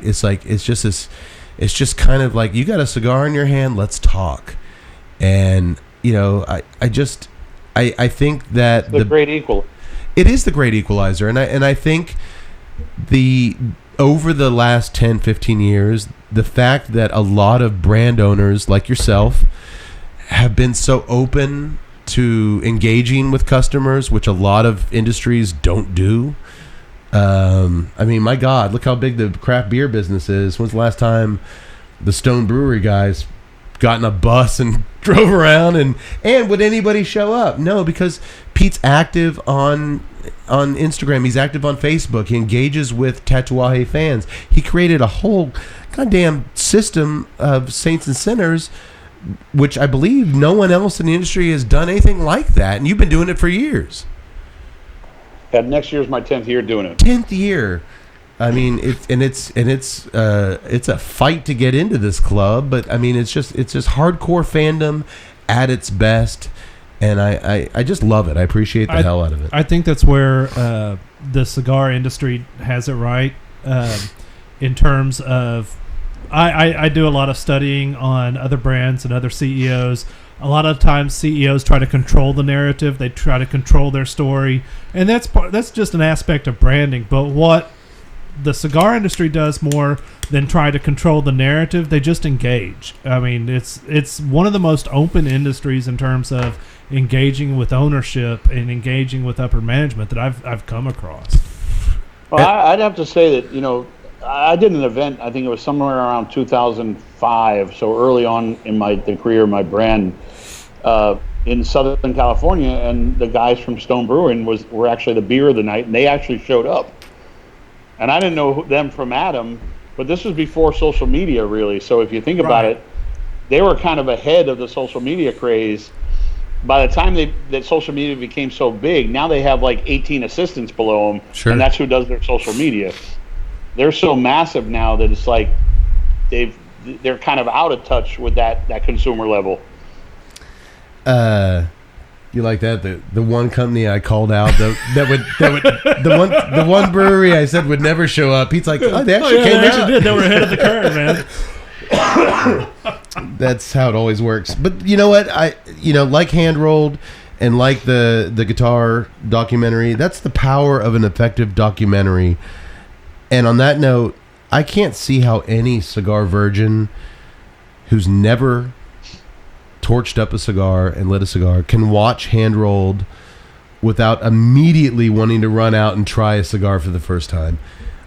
So much of the film is just B-roll inserts of sexy fucking shots of guys lighting and girls lighting cigars. Cedars, the funny thing is that the first. How could you watch this film and not want to go out and smoke a cigar? I came out to the corner of No Hope last night to watch the film again for this, and my wife was like, "Why don't you just watch it in the house? You can't smoke a cigar." I'm like, I can't watch this movie without smoking a cigar. It's impossible. I did the exact same thing. I actually went outside and it was 29 degrees. I was bundled up like that kid from A Christmas Story trying to smoke with my freaking long johns going on. It's torture. Of course. Well, a few more questions about the film, Pete. I do want to cut you loose. I know you got to catch a flight in the morning. How did you get Peter Weller, fucking RoboCop, to narrate this film? The quick story is that Peter's a friend. We used to play poker together in a club called the Grand Havana Room. We had a group of people that would rotate through over the years, including people like Vince Neil and Mel Gibson and Peter Weller, random people would just be like, yeah, I'm going to play poker. They didn't even know what we were playing. They would still just want to sit down and play. I was the young kid in the group, and I kind of got invited to the group because I was the guy that knew everything about cigars. So they had me in the room for one reason, and I was always hoping that I would beat everybody at the table because I needed the money more than they did. Right. But Peter was getting married in Italy, and he invited me to his wedding. And I made him cigars for his wedding. Oh. And we had been friendly over the years, and we'd go down to New Orleans for the trade show, and he lived in New Orleans part-time, so he'd be like, okay, come down to New Orleans, I'll show you all around.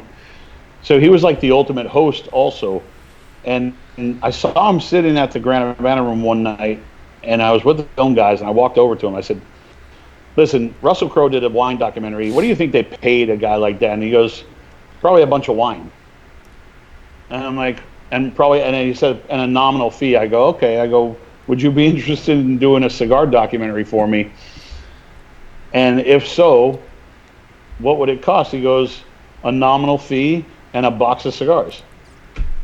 The 100 count La Vérité.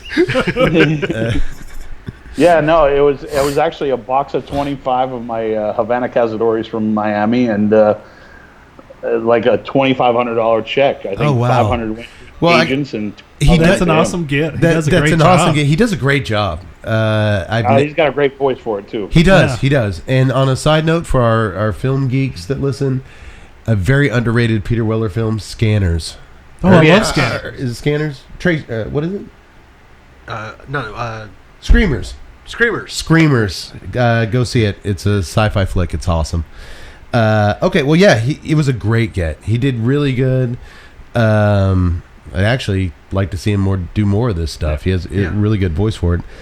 Well, he's done a lot of stuff for National Geographic.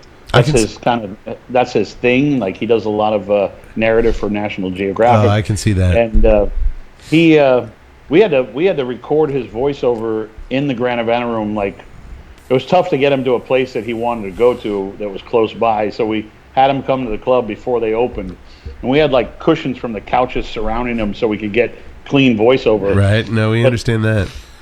The fun part about it was when he was reading some of the lines, he's like, "Is this true?" And we're like, "Yeah," and he goes, "I never knew that." Yeah. So we even stumped him on a few things too. Oh, that's awesome. Speaking of filmmaking, just today you dropped a very well-produced commercial on social media for your Fausto line of cigars. Oh, thank you. I haven't seen anything. I had nothing to do with it. Well, I haven't seen anything quite like it in the industry. Is this something you're planning on doing more of for other lines, or it was basically, I don't know if you guys had. I haven't seen it yet. I reposted it on the Tuesday Night Cigar Club's Facebook page. It's basically a 2.5-minute story. It's a short film, essentially, of this struggling artist going through this process of creating something.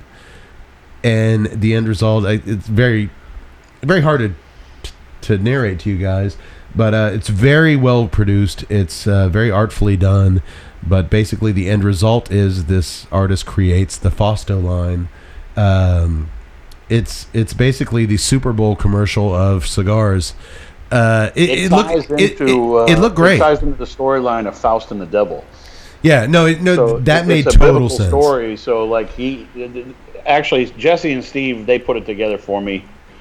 I said Fausto is probably the only one that would work because it's got a story to it, and there's actually a backstory. It comes from a part of history, so maybe you can capture something out of there. And what they showed me, I was like, okay, that's pretty freaking cool.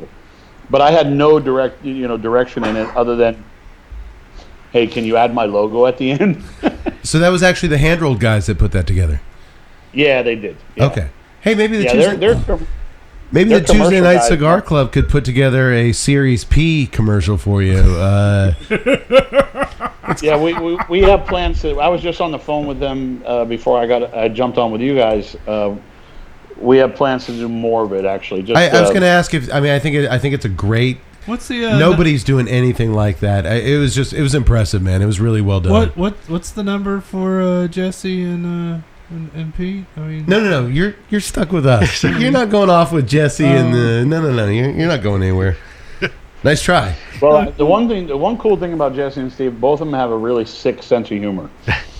So they have a lot of creativity going. So you might fit in with them really well. Oh yeah, no, I can see Tut's attraction there. I have you under contract for several years.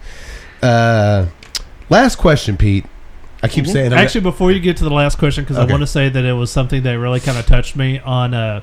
And I, knowing enough about editing and doing enough of it, I can kind of see where it just kind of might have been a throwaway or something that might have been a little bit edited. I don't know whether it was or not, but it really kind of touched me. Was I think it was Senor Pepin, and he was talking about buying the automated devaner. And then selling it. And, that is we're going to talk once we cut Pete loose. We're going to talk about kind of moments in the film that stuck out to us. That moment where Pepin tells the story about how the factory invested in a deveining machine, and then once he realized that these machines would cut up to, I think it was like 60 jobs, or as he called it, 60 family members, going back to the family. Yeah. He got rid of them. What other, in this day of automated everything and anything to cut a buck, I mean, yeah, that was... Well, I'm a cynical bastard, so I've been going, well, maybe it was like some mechanical thing that was wrong. He sold it, and this is a great PR deal. No, I can tell you, I know that story pretty well because the machines came from Oliva Tobacco, not to be confused with Oliva Cigar, but right. They had 3 machines, and they were sitting in the corner of the factory not being used at all. I think they used them like once or twice. And Pepin just saw that he would prefer, manual, the hands to do it instead. And he realized that, these were going to easily take up 20 jobs per machine. And one day he goes, I want to get rid of them. And he put them literally in the corner of a back storage area and said, he told Jaime, he says, get rid of them. I don't want them in the factory. So he sold them. That approach to the caring that these these factory owners and brand owners have towards their workers and their family, as they call it. Since you opened this floodgate, I'll just say one more thing. The moment that caught me off guard in the documentary was where, I forget what her title was. It was an elderly woman who was... actually, we're going to talk about it later, so I'll go ahead and give her some credit. Bertha Bravo, the Guayabera lady. Well, no. She got me with where they're your family. We're going to talk about that after we cut you loose. This one, Panchita. She was the employee from Hoya de Nicaragua. From Hoya de Nicaragua. She was the chief of quality control for Hoya. She looked like she had been there for literally decades. But she talks about how after Reagan imposed the embargo on all the Nicaraguan products into the U.S., they kept growing tobacco, kept rolling cigars. They were reduced to only 10 rollers at the tables because of the embargo. But these are her words, we just couldn't let this great company that we had established vanish. And this is a factory worker with that kind of pride instilled in her by the Martinez family. And it kind of gave me chills.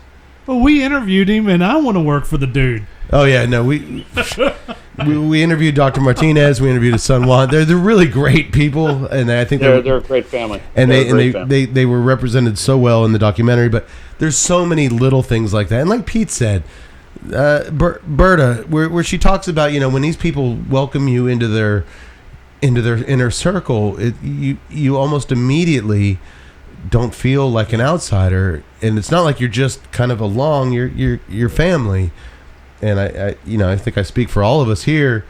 The last 2 years we've been on the road with Drew Estate, doing all their events and all that, and it's just there is that just welcoming, familial sensation that God knows Pete didn't get it in the music industry. I sure as shit didn't get it in the film industry.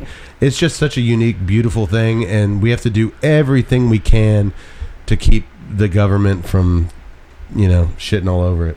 By the way, Pete, I'm loving the 2013. It's just a nice that it's not crazy transitioning. It's just that straight flavor from that nice toast. It's got a little bitty soft spice to it on the retro hell that is just so damn consistent. It's great. What about you, Yakwa? Yeah, I like it. I'm going to agree still with getting the breadiness? I was getting the breadiness. the breadiness was a big thing in that, actually, even early on. And That was something. It almost seemed like that yeast fermenting type of thing. yeah. Sometimes you get that out of a big beer sometimes, but yeah.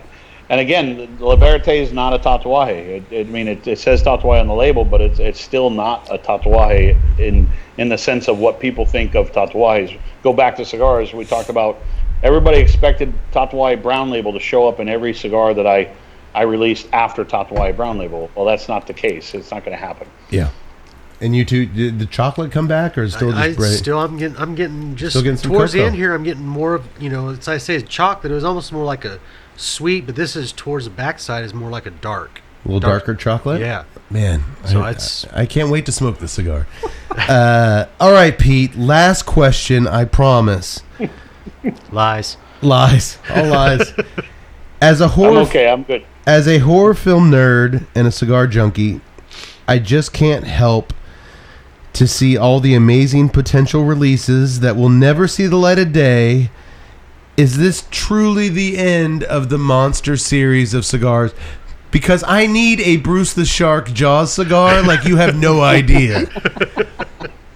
Yeah, there's no more new monsters. I'll keep on going back through the portfolio, but I'm not creating any new monsters. Possibly new Vitolas with the existing blends. The Pudgies were great. Yeah. I love the Pudgies. Yeah, well, I'll do potentially. I'll be doing another series like that where it's a set, A collection. a collection instead of just the one monster. Okay. But the plan is to go back to the beginning and roll through them again. That's don't probably believe a you. good thing that I there's think not. we're gonna wear you down, and I think eventually you'll get to the Bruce. Now that I have Pete's Skype, I will be buzzing him, He's deleting the account right after doing this the video. Jaws music. Dun-dun, dun-dun-dun-dun. He's already got it on the phone to-do list. Look, man, delete this account. I had to steal from my little girl's college fund to get this damn Michael box. I almost went in on the Jason box. Jason and Michael were like, "I've got to get those." I still haven't found a reasonably priced Jason box. But when the Michael came, I'm the biggest Halloween fan in the world, as listeners of the show will know. I had to get that fucking thing. But honestly, I think out of the Monster series, while I really like the Michael, and I think the Michael has a lot of potential for age too. I've got, I think those are going to only get better. Man, it's weird. The horror films that I'm not fans of With the cigars you like? tend to be the monster cigar. Like I really like the Frank, and I'm not a fan of like old Universal horror. When we did those reviews, I was kind of ignorant to the old. I've seen them, but I'm not a big. Oh man, I love the Frank. Oh, I just did a review for The Bride. Yeah. Not too long ago. It was wonderful. I think that was last year's. Yeah. I've never seen The Bride of Frankenstein, but goddamn, it was a good cigar. Well, thank you, Pete, for your time, your insight. You're a class act, and maybe one of our listeners tonight who tunes into the show for the film talk or the craft beer talk will now go out and try a Tatuaje stick, because they're all truly missing out on something special if they don't. Okay, I lied. This is the last question. Which of your cigars would you recommend to if somebody watches Hand Rolled and is like, I've got to smoke a cigar for the first time, what Tatuaje stick would you put in their hand? I mean, if they want the truest expression of what I do, honestly, I would tell them to grab something made out of the Miami factory first. It's not really up everybody's alley because it might be a little stronger than what most people smoke, but that's the classic. And there are other lines that are good entry levels to that cigar, but that's the one that I put on a pedestal still to this day. That's the brown label? Yeah. Yeah. Yeah, and there's a couple brown labels that are made in Nicaragua, but you're easy to figure out which ones are made in Miami, which ones are made in Nicaragua. Okay. I never went to the whole concept of oh, I can just make more of the same cigar in Nicaragua and say that it's made in Miami. I actually make separate brown labels in Nicaragua and make whatever's made in Miami still stays being made in Miami. Pete, before we go, I just want to say thank you for making the film. Yeah. Yes, No, absolutely. thank you. It's Thanks for enjoying it. It's an important film, and I want all our film listeners to check it out. We've only actually done one other documentary on the film. It was the biggest documentary that streamed the highest numbers on Netflix last year. I just found out. Oh, wow. Yeah.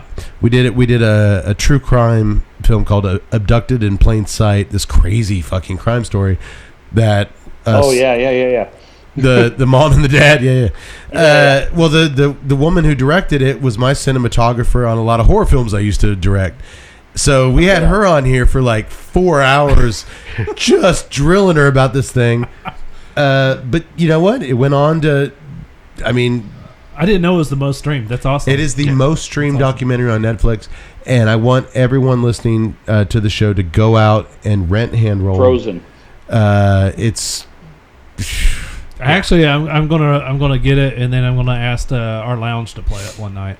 Yeah, they have like a Thursday night movie night. Smokers Abbey in Cedar Park, Texas. Yeah, I want to play it there. I think this should play in every lounge. I think every lounge should have a Hand Roll night, but more importantly, I think it needs to be seen by non-cigar smokers, because I think the history. I think it's great for everybody to watch, because, like I said, I've been in. I thought I've been in the industry for a couple of years. You know, like what, 5 years at least, 6 years.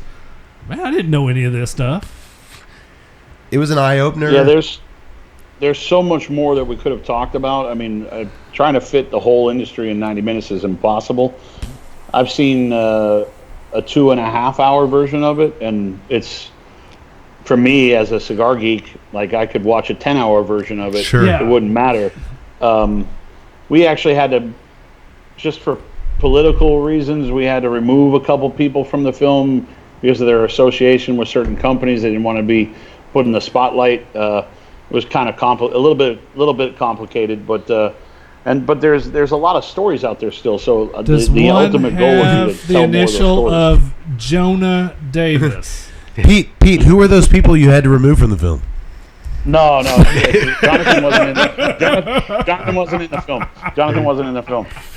Well, it's funny you mentioned that, because not just, but I mean, I just kind of got the impression that the story you guys were telling, it was so entrenched in old cigar families and generations, and that was kind of the ultimate. What you guys cut down to an hour and 22 minutes, that was a decision to where, you know what, like I said, there's another film. And it worked. There's another it worked. film to be told here about the next generation, the new wave of gringos going into Nicaragua and doing things, and social media. I think that's a whole nother film. Maybe we'll make that film. Yeah, we actually talked about it a little bit. Like I called him during the movie, and I was like, hey, what do you think about this?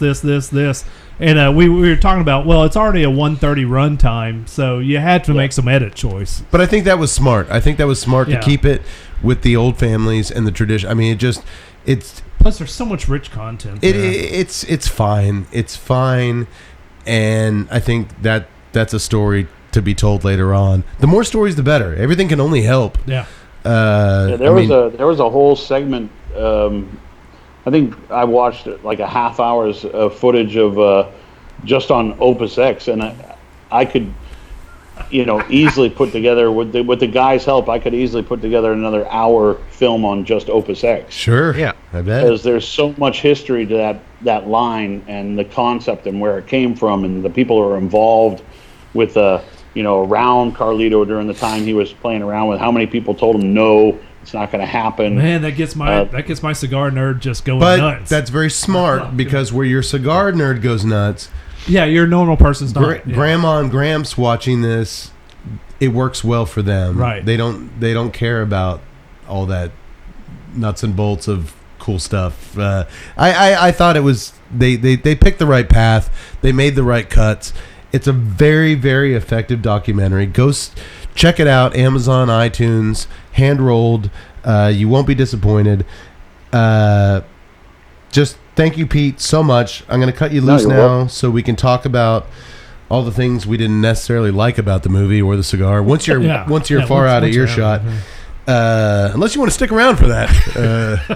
I don't mind hearing it, actually. I mean, No, honestly, it's all good. It's all good. Just really appreciate your time. I'm really happy. You're one of those guys that we've been wanting to get on the show for years now, and with the release of the film, it was just kind of kismet. It was like, man, not only you had to make we smoke a cigar, it's got a film to talk about. It just made a lot of sense. So thank you for making time for us. We really appreciate you, man. Very cool. I appreciate being on the show, and you guys are doing a good thing promoting the industry, so thank you for that. We're doing the best we can. Keep up the good work, I can't brother. wait to see more of the stuff that you're doing for Jonathan. I see. So all the clips that I'm seeing on social media, that's all you guys? It depends. If it's the barn smoker stuff, that's definitely us. If it's just the studio one-offs of holding cigars, that's not us. No, we whenever they travel, we pretty much go on the road with them, and we capture all their video, and then in prior years we actually edited everything, and it was kind of a full service TNCC deal. They actually brought in a really talented in-house editor, so now we're just there capturing as much content and audio as we can at these, because the events are insane. I mean, you got barn smokers with nearly 1,000 brothers and sisters of the Leaf, and we just kind of have this two cameras going, gimbals going, sound boom going, and we just drop dead after 8 hours. We just go 8 hours hardcore filming the most insane cigar action that the world has ever seen, and then they beautifully wrap it up into these cool little videos. But it's been a highlight for us to get to do that, and also it enables us to, like I said, film some other stuff and keep the rust off our filmmaking muscles to do some other things. But man, just really cool talking to you finally, and Thanks, man. Thanks for everything. And like I said, just keep it up, man. You're one of the guys out there that I've always kind of got the impression is doing it right and for the right reasons. And it, unlike other industries, there's quite a few of you, but you seem like a very earnest, honest guy, and I just really appreciate you hanging out with us for a little bit. Well, I appreciate you saying that, and I appreciate you guys promoting the industry. I mean, everything that this industry right now, we have kind of a fractured industry. We're trying to get it fixed, and we hope that the FDA or the government in general just kind of eases off of us so they can understand we're not part of that big tobacco group. So it is apples and oranges, and if we can convince just a few people out in our audience that vote, and even if they don't smoke cigars, they just tune in for the movie or tune in for the beer, but they get it and they're reasonable minded folks, and if we can help in any way we can, that's why we're here. So let's all keep up the good fight, and let's do this again sometime. This was fun. Absolutely, man. Thanks for the promotion. All right, Pete. Appreciate it. Take care, man. Take care, guys. We'll see you soon. Bye-bye. Take care. Bye-bye. Well, again, a big thanks to Pete Johnson for giving some romper room numbnuts like us the time of day. Hell, he gave us 2 hours. Can't beat it. I told him 30 minutes. 2 hours. 30 minutes to 2 hours. Well, he's doing something incredibly special in the world of cigars. And hey, speaking of cigars, boys, I've got an amazing cigar I'd like to tell you good people at home about tonight. The Pappy Van Winkle's Family Reserve Barrel Fermented Cigar is a long filler premium cigar rolled in limited quantities at La Gran Fabrica Drew Estate in Esteli, Nicaragua. Deep barrel fermentation is the key process that makes this expression vastly different from anything else on the market. Hand-selected leaves from Kentucky are packed into small torquettes. That's bundles of tobacco to you noobs, which are then loaded strategically into oak bourbon barrels. Water is then added while immense pressure is applied to the torquettes via railroad jacks. Crank it. The tobacco is removed 2 to 3 times per year, shaken out, then repacked. We've seen this in action at Mark Lyons Farm in Louisiana.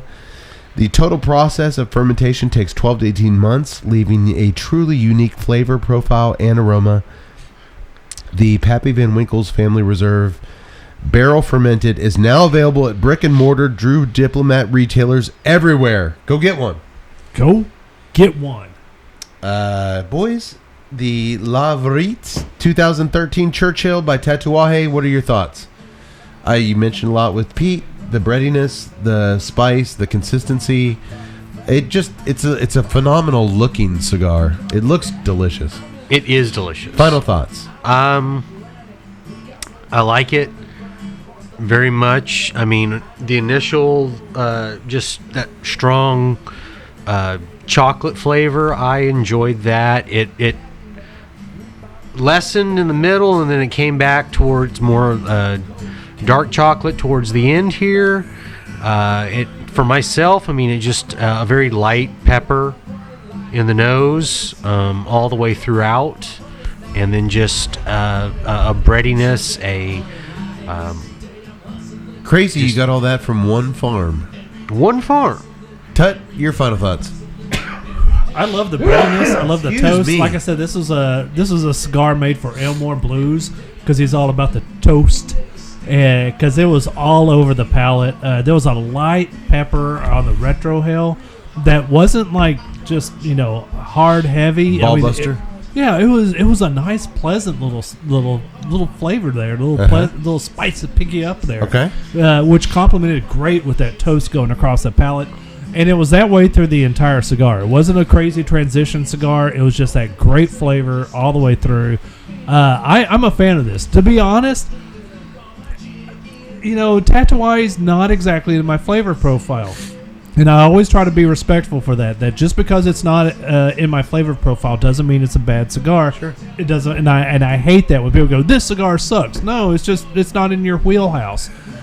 The dude has millions of fans. He's got to be doing something right, and so you have to be respectful for that. This is in my flavor profile, and I absolutely adore it. I think it's a nice. Tut adores it. Price point. Yak Boy. These come out every 5 years. Every 5 years, He dumped a whole one because it wasn't ready. It was going to be released. That and was he's like, amazing. Not happening. So, I mean, he's very peculiar about when he's okay to put these. Either, God, I want one of those 100-count boxes. And I haven't even smoked it yet. Oh man, that's a one tough one. farm. One farm. How many people are doing that? Comes out every few years. Twice a decade, maybe. I'm gonna go 15. $12.50. I know where he's sourcing his tobacco from. When these were released in 2016, they were 20. I found these on the secondary market, obviously several years later, for 18. For a one farm limited that you have to get years later, 18's not bad at all. And they were not easy to get. No. This was the cigar I wanted to have when we talked to Pete. God knows there's so many Tatuajes we could have done, but this was the cigar that I wanted because of his love for wine, the connection there. I just thought this was the perfect cigar to talk about. Oh my God, how great was that wine story, man? Yeah. And after all that planning, I couldn't smoke it tonight because I have a cold. So I'm actually smoking one of his little tattoos. I like the tattoos. I can kind of get a little something out of that. I think 18 is, from what you guys are describing and the way the process that went into it, sure. I'm fine. I'm actually fine with that. Okay. And I'm It's a special I'm a cigar. cheap bastard. You are, but it's a special cigar, and there we go. Okay. We usually have talked a lot more about our beverages. Not only that was almost a 2-hour interview we did, and I'm still smoking on this thing. Oh yeah, That's true too. That's $9 an hour. That's not bad. That's not bad at man. all.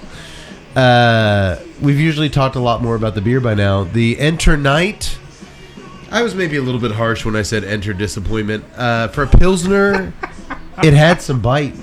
it does. Yeah. And like I said, it's striking me odd because they call it a It Pilsner, didn't but taste anything like a Pilsner. but because of the higher IBUs, I'm like, this is tending more towards like a pale ale. Pale ale. But I mean, I can still detect and But part of me is like, well, maybe Metallica didn't want to put their name on a pale ale. That's too wimpy. Pilsner's even wimpier. Pilsner's like the wimp of the beer world. No, it's The not. blonde is the wimp of the beer world. No, actually, the blonde's got a little bit more bite than the pills. That's true. What is the wimp of the beer world? Yeah, It's kind of the pills. the pills. I'm just gonna go, light lager. They should have called Yeah. it. They should have called it the Nothing Else Matters Pilsner. Weak sauce like their fucking song. I'm probably I'm gonna As be the mu- first as one much to as say I it. like- Drink it again. as much as I like Unibrew, I'm probably going to go back to it because You it's, can't. We only have one left for pictures later. Ah, shit. We still Yeah, gotta do We have a million other fucking beers in there. I mean, We got you covered. Yeah, but I mean, I like it's winter. I've got a distinctive taste that I want in my mouth, and that's Metallica. well, no, A I'm just Metallica saying that Pilsner. the metallic pilsner is not offensive. yeah, but I mean, Much It should be. It's much Metallica. No, it's like the Black sweet Album. rogue goblin, the sweet stone goblin, and you can't come. Why not just call it Kill 'Em All? Because it's a Pilsner that doesn't kill anything, especially your taste buds. I like that nothing else matters.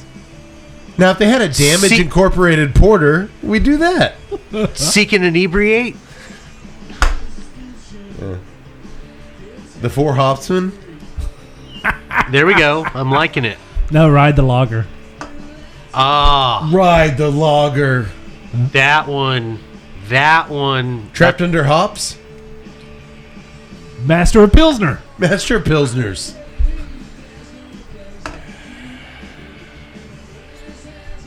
I'm getting depressed. We're talking about all these good old Metallica songs. No, Lars is sitting there copywriting every freaking name. We just I've got this. He's not listening. I've to got this. this. Got this. Well, I mean, maybe an IPA, Hopatorium. Actually, oh hell yeah, Hoptorium, man. Hoptorium. Let me be. By the way, Gene Simmons just copyrighted all He actually that. copyrighted those for some reason. He's so good. He's so quick. He actually copyrighted Okay, our well, show. you guys are maybe a little more favorable on it. I'm not going to drink that again. The second beer, the Blanche de Chambly by Unibrew, is so even with a head cold, I'm getting flavors out of this thing. Yeah. How did they do it? It's 'Cause they're sweet. mad It's geniuses. sweet without being sweet. It's floral without overblowing it. It's herbal. There's coriander. There's I mean, like they said, But it- unfiltered, right there.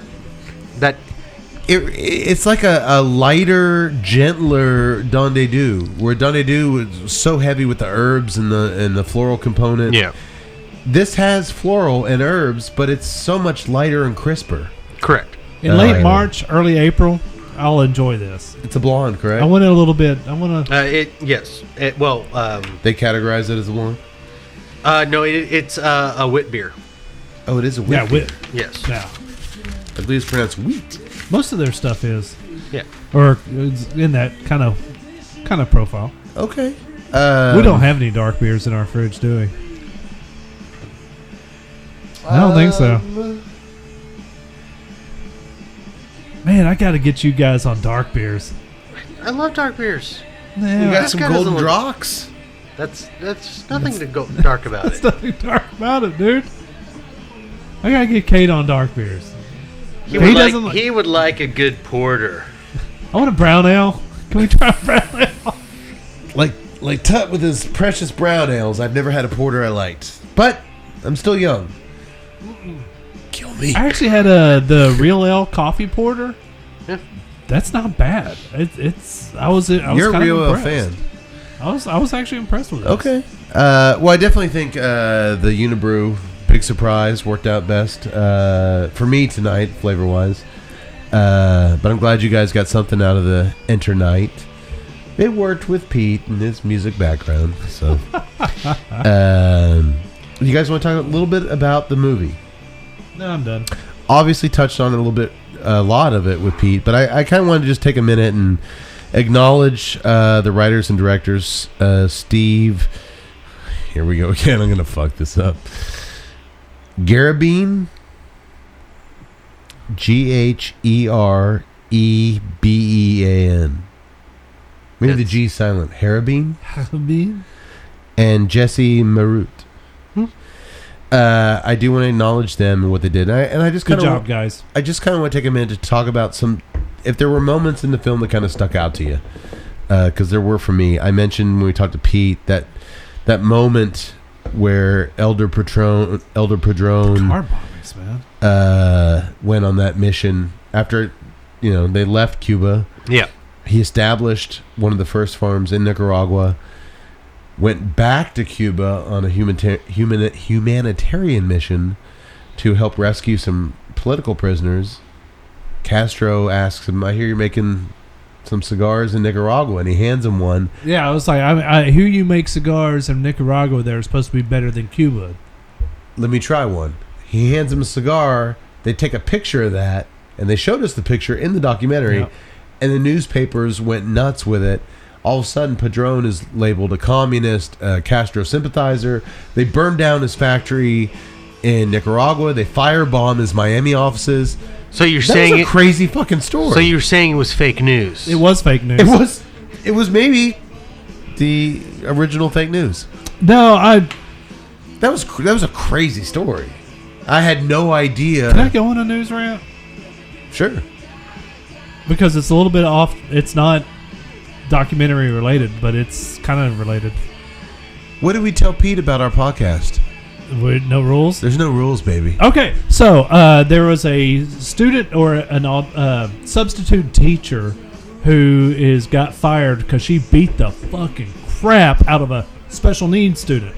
And they got the footage of it. She's wailing this kid, punching full in the face, throws it out of the desk. The kid out of the desk throws the kid out of the desk, stomps on the kid's head. Well, first you did special needs in quotes, and then you called him it. So I see where he's heading with this. So anyway, she beats the crap out of this kid and gets fired, deservedly so. Okay. You can't do that. I'm sorry. But the news, when I first saw it, the clip showed the entire thing to where the teacher walks up, tries to, tells the kid, get off your cell phone, and then, all right, the kid's not doing it, give me your cell phone. The kid throws the first punch, hits the teacher in the face, and then the teacher just goes nuts. Female or male teacher? Female teacher. Okay. And then she goes nuts and beats the shit out of this kid, which you can't do, and she deservedly got fired. That was the only time I saw that clip. The other times I saw that clip, it was just the teacher going to town on this clip. They never show the kid throwing a punch. They just show this teacher just, off kilter doing this thing. They never show the Can I get up and confrontation. sharpen my pencil? Like she goes crazy. And then they start teaching, they start showing this kid as a slow special needs kid. The kid is special needs, but it's epilepsy. It's not slow development. It's not a medical condition. Right, it's a medical condition, but it's a special needs. And I'm just like, why? This story is horrible enough. It's justifiable firing. You can't have a substitute teacher just throwing punches at kids. They're right for firing her, but why do you have to doctor this story to where you're not showing the entire thing? And that's what made me think about the Padron because thing. You're not showing the entire context of the deal. You just saw one little photo, and then next thing you know, this guy's getting fucking bombed. Yeah.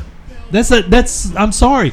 There is an inherent responsibility as a news organization. If you want me to respect you as the fourth branch of Congress, then live up to your inherent responsibility. I am tired of all this faction bullshit. There's a really interesting story in the news now. There's a university that is. Can you turn the music down just a little bit? There's a university where Jeff Sessions, who was Trump's The Alabama guy. attorney general, resigned or fired, however you want to put it, was given a speech at a university last week, and it had protesters protesting him giving the speech at the university, and the university journalism department covered it. They tweeted, pictures, protesters outside the Jeff Sessions speech, Apparently, they took pictures of the protests, and then they approached protesters using the student directory to ask them for comments and quotes on why they were protesting. The student newspaper then, a few days later, came out and published an apology. Apparently, several of the students were offended and taken aback by the student newspaper filming them protesting and then asking them for comment. How? This is one of the number one, I'm sorry I don't have the school. This is one of the number one journalism schools in the country. And the editor-in-chief of the paper, issued a full apology. Columbia. We made some mistakes. We'll do better. And every journalist in the world came on the attack. You're apologizing for doing your jobs. You're apologizing for doing journalism. If someone is protesting, And the kids agreed to do it. well, no, I mean, okay. If you walk up to someone at a protest, which is happening out in the public, usually. First of all, you don't even have to ask their fucking names. You can just do it. They're in the public, like Cody said. But How dare if you walk film up to us someone and say, expose us? "Excuse me, would you be interested in doing an interview? Can I ask you why you're out here?" No. Okay, on to the next On one. the next one. But you can't sit there and say, I can't believe you used that footage of me protesting when I'm out here in the public square protesting. Come on. You have no. Have a sack. If you are out in the open, engaged in a public protest, someone takes a picture. You have no right to refuse Common because sense isn't so common. people these days, are boys. going to take a picture. I'm just of it. saying that if you're going to be protesting and you don't have the balls enough to put your face to it, then don't protest. You're not really protesting anyway. You can't have a secret protest. No. No, you cannot. I'm sorry. You can have a secret Well, ballot you can. vote. You can Sign your name to it, man. You can have- create a fake profile on Instagram and make Well, no. anonymous comments. But if you go out in public, you should have put a mask on if you don't want people to know you were out there protesting. I'm just saying, I've done a in lot. public. I've made a lot of stupid decisions. I've made a lot of stupid choices. God, you know, yes. God, I mean, this podcast is one, but at least I put my name on it. Mike Concho. And I'm your host, Ron Mexico. Okay. I think the point being, nothing's changed. Shit gets skewed. Innocent people get drug under the truck. Poor fucking Padron gets his freaking house and family bombed. That was a crazy story. Another story, which I mentioned with Pete, that stuck out to me, the speech by Panchita, the older Nicaraguan woman who's chief of quality control at Hoya. She talked about when Reagan imposed the embargo on all Nicaraguan products because they felt the dictator was coming in with an agenda they didn't agree with. So no more Nicaraguan cigars into the U.S. She's like, we kept growing tobacco. We downsized to 10 rollers at the tables, but we kept rolling the best cigars. We just couldn't let this great company that we had helped build vanish. And this isn't the owner.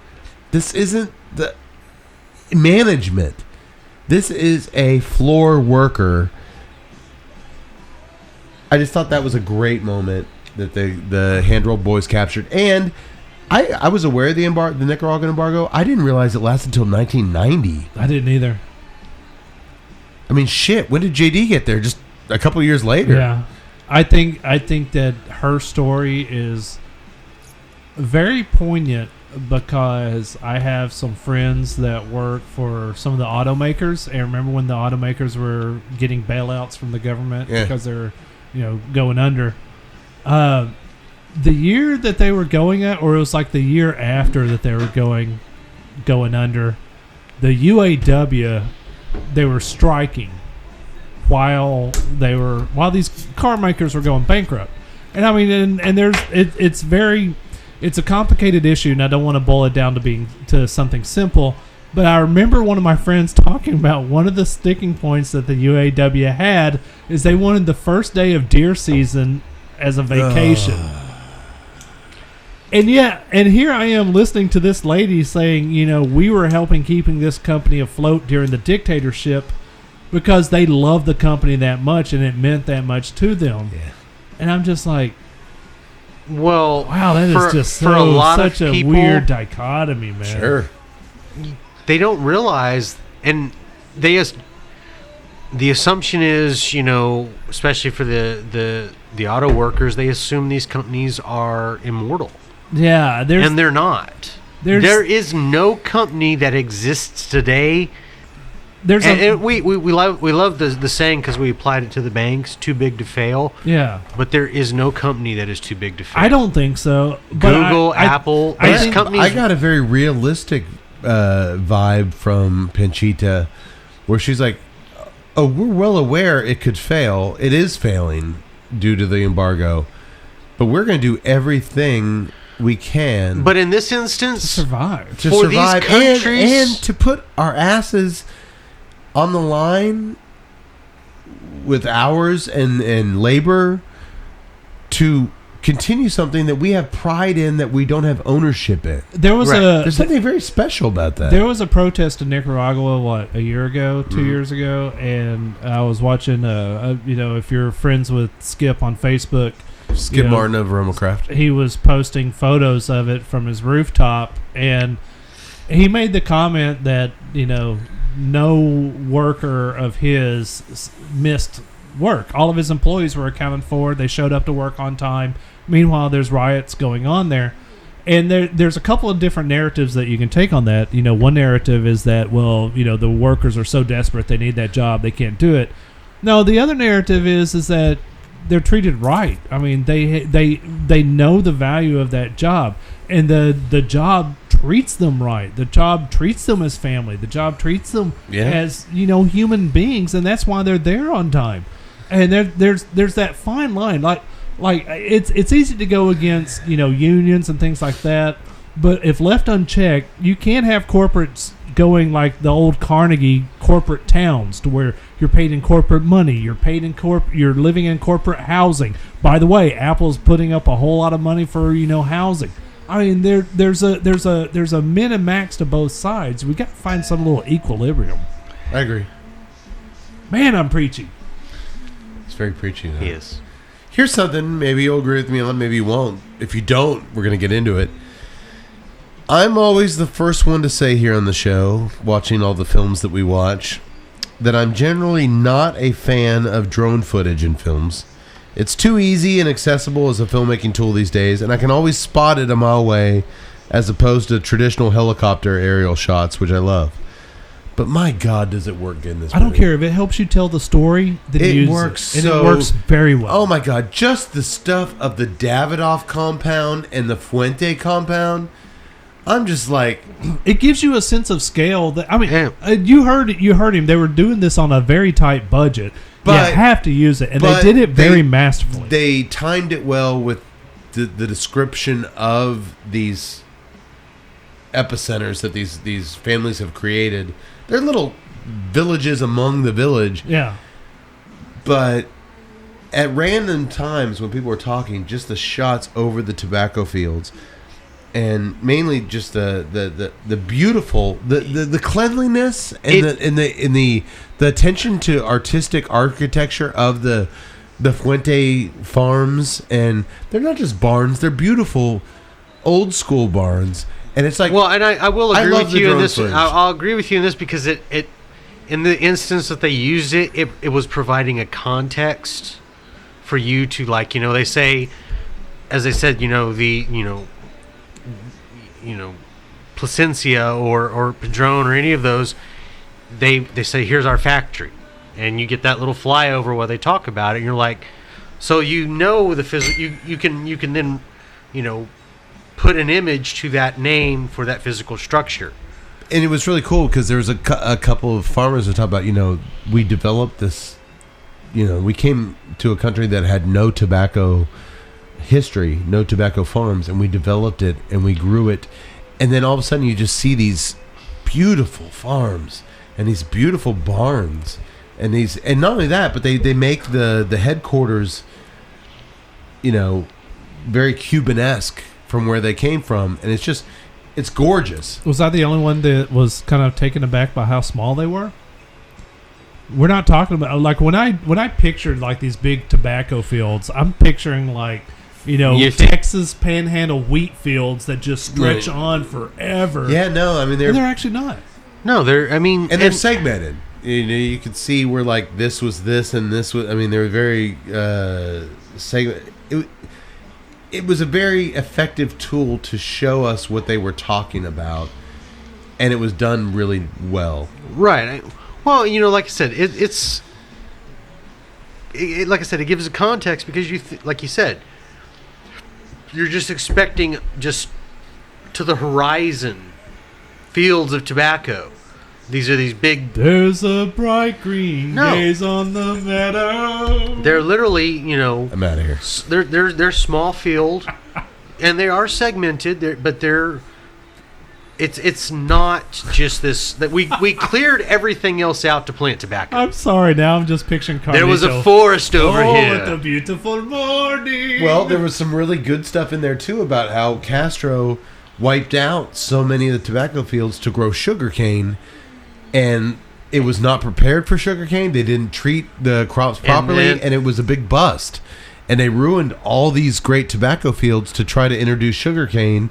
And that is where you saw the mechanization. There's a show on, it's either, I think it's Sci-Fi. Oh, no, not Sci-Fi, but Science Channel, where they do like this history of the abandoned, and they take satellite footage, and then you try to guess like what's happening. There's like this swath across Russia that's kind of like this like weird desolate type thing. But basically Stalin said, I want to grow wheat in this area that's just never really prepared for wheat. And so they spent millions and millions of dollars to cultivate wheat in this area. It's like this big long trench. And now it's just wasteland because they didn't know what they were doing. That kind of reminded me of what, Castro was doing. We're going to grow sugarcane here. Well, that's not really, We don't really do that here. Huh? We don't do that here. Oh, you go to jail.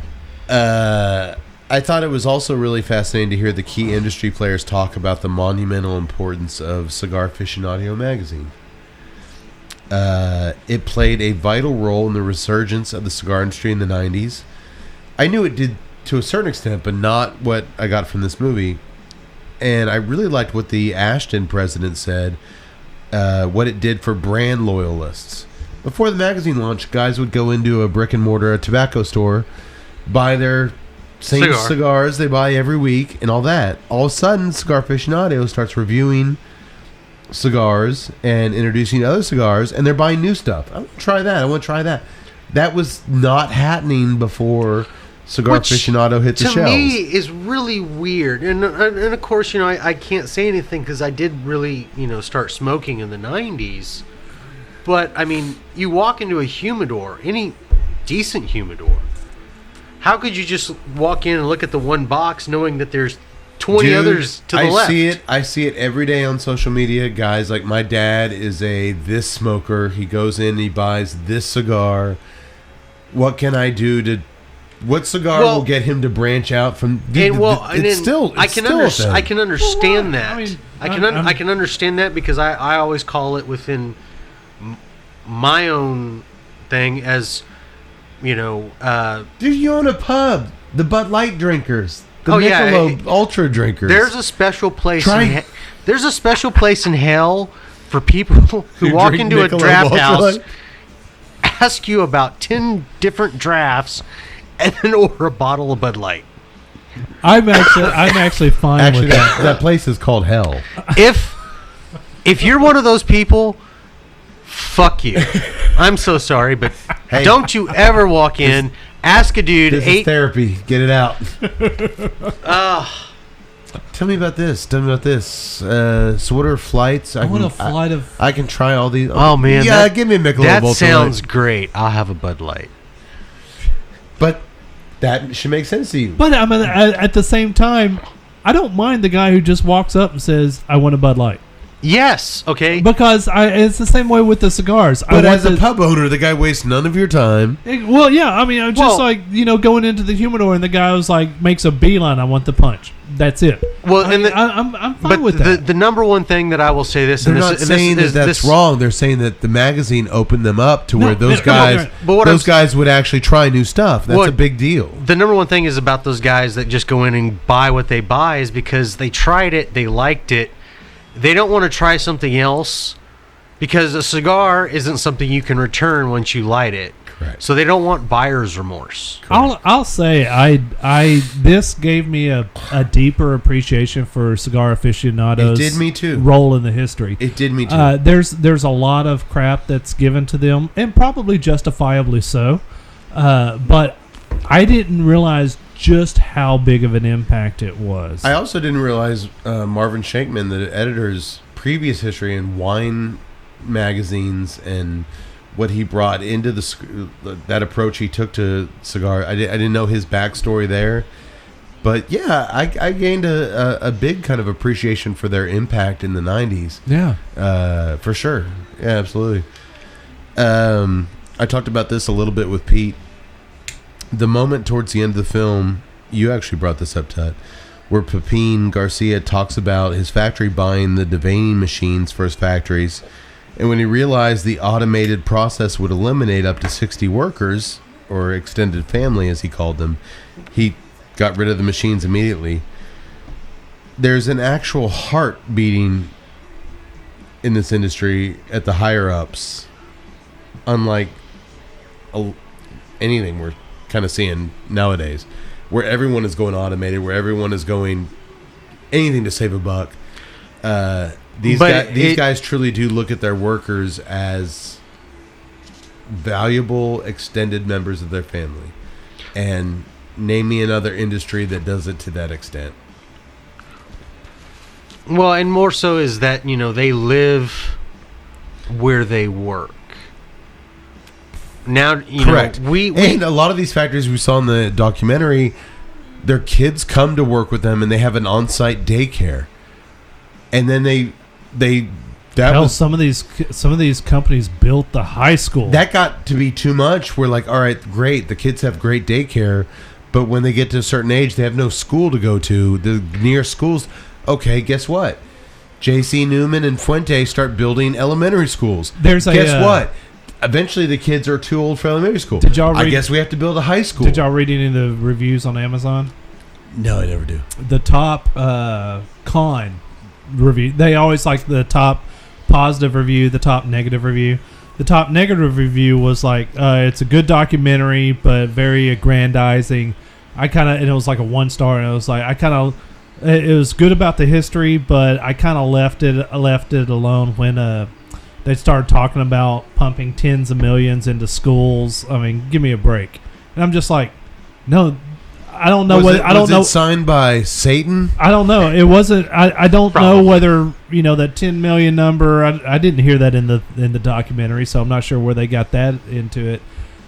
But it's actually there. I mean, these companies are pumping in industry. Oh, there was. You talk to JD. JD talks about like there was like one restaurant when he got there in Esteli, and now there's like 15. And there's just there was a moment in the documentary. There wasn't even running water. And where Fuente went to J.C. Newman. It was like, these kids are getting older. We need to build a high school. And he's like, we don't have money to do that. And he's like, well, we'll figure it out. And they took out a loan and those are two competing brands that did that. Well, two competing brands that work together, right? Which there's so many I'm sorry, interesting aspects of this industry. And even if you want to boil it down to as cold as an employer saying we need to educate our workforce, but at least they fucking did that. And but more so than that, money into the schools. You're looking at Chuck D used to bitch about Nike, like in the 80s was talking about Nike. It was like, look, all the black kids that are here in the neighborhood buying your product, put some money in our schools. And yet the cigar industry, that's exactly what they've been doing for 60 years. Yeah, but the number one difference is good point, Ted. In those places where they're at, there isn't necessarily a functioning government. No. So not that we have one here, but when they say like they don't have any they're schools, doing stuff. They don't have any schools. Doing stuff. They're you think that a Department of Education is going to come in and make a school, fix a school? No, they didn't have it. They're the functioning thing that's, one of the number one employers. And not just from that they're one of the number one employers. How many people do they employ? And from that, what do those employees contribute to that local economy? I just think that it's because you talk totally about a different restaurant. You wouldn't have a restaurant if those people weren't going out to eat. Right. Correct. And I just think that it's a totally different.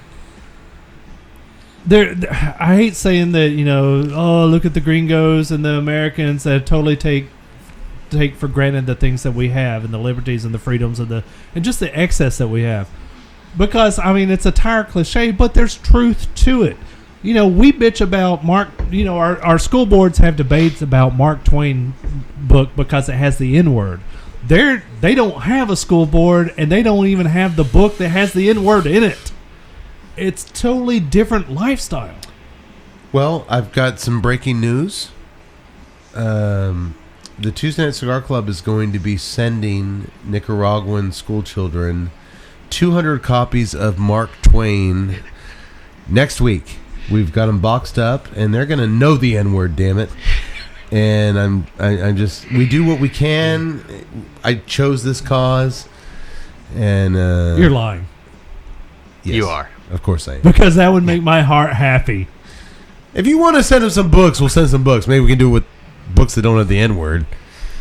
To Kill Mockingbird. Why don't we send them that? That's a good one. It's still pretty I bad. think Did they say the N-word in that? They do. Damn it. That negative review just kind of caught me a little bit, and I was just like, man, come on, man. Of course. But I understand it. Of course, I'm a cynical bastard too. So. Well, we all are. But you know what? I think we have a kind of a.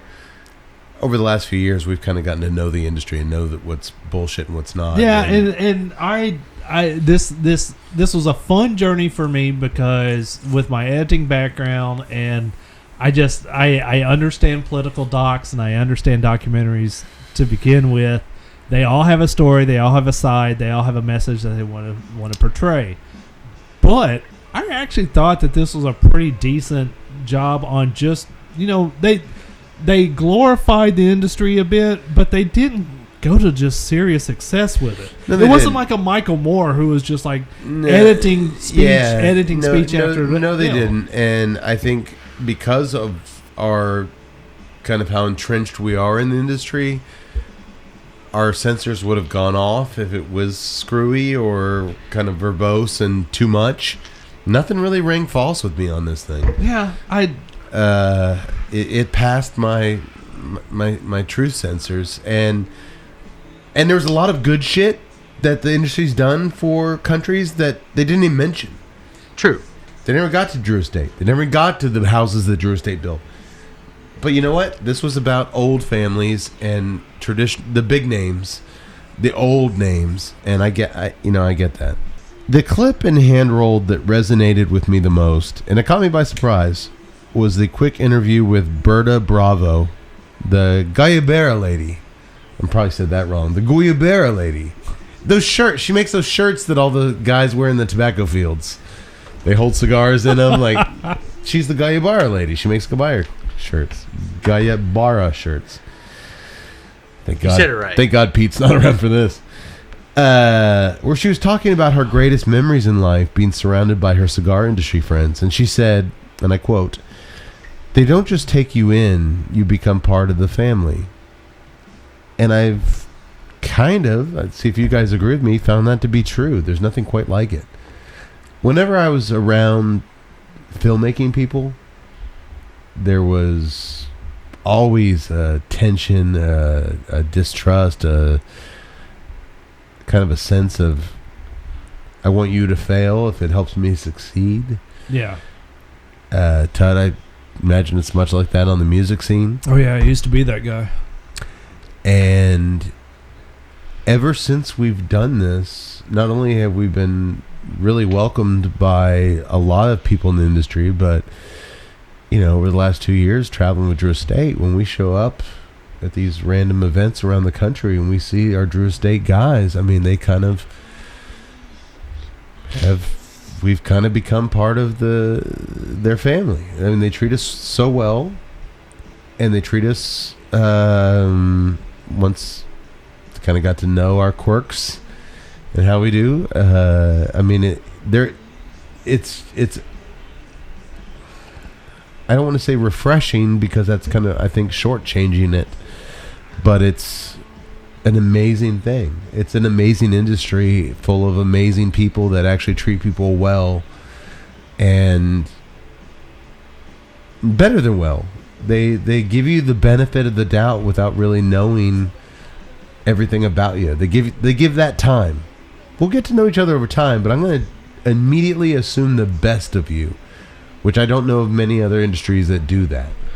Well, and it was said in the film, and Pete mentioned it in the film himself. You put in your dues, and he has put in his fucking dues. Well, I think in a lot of instances, especially especially in the music world or other ones, people think that there is too many people think that there's a shortcut.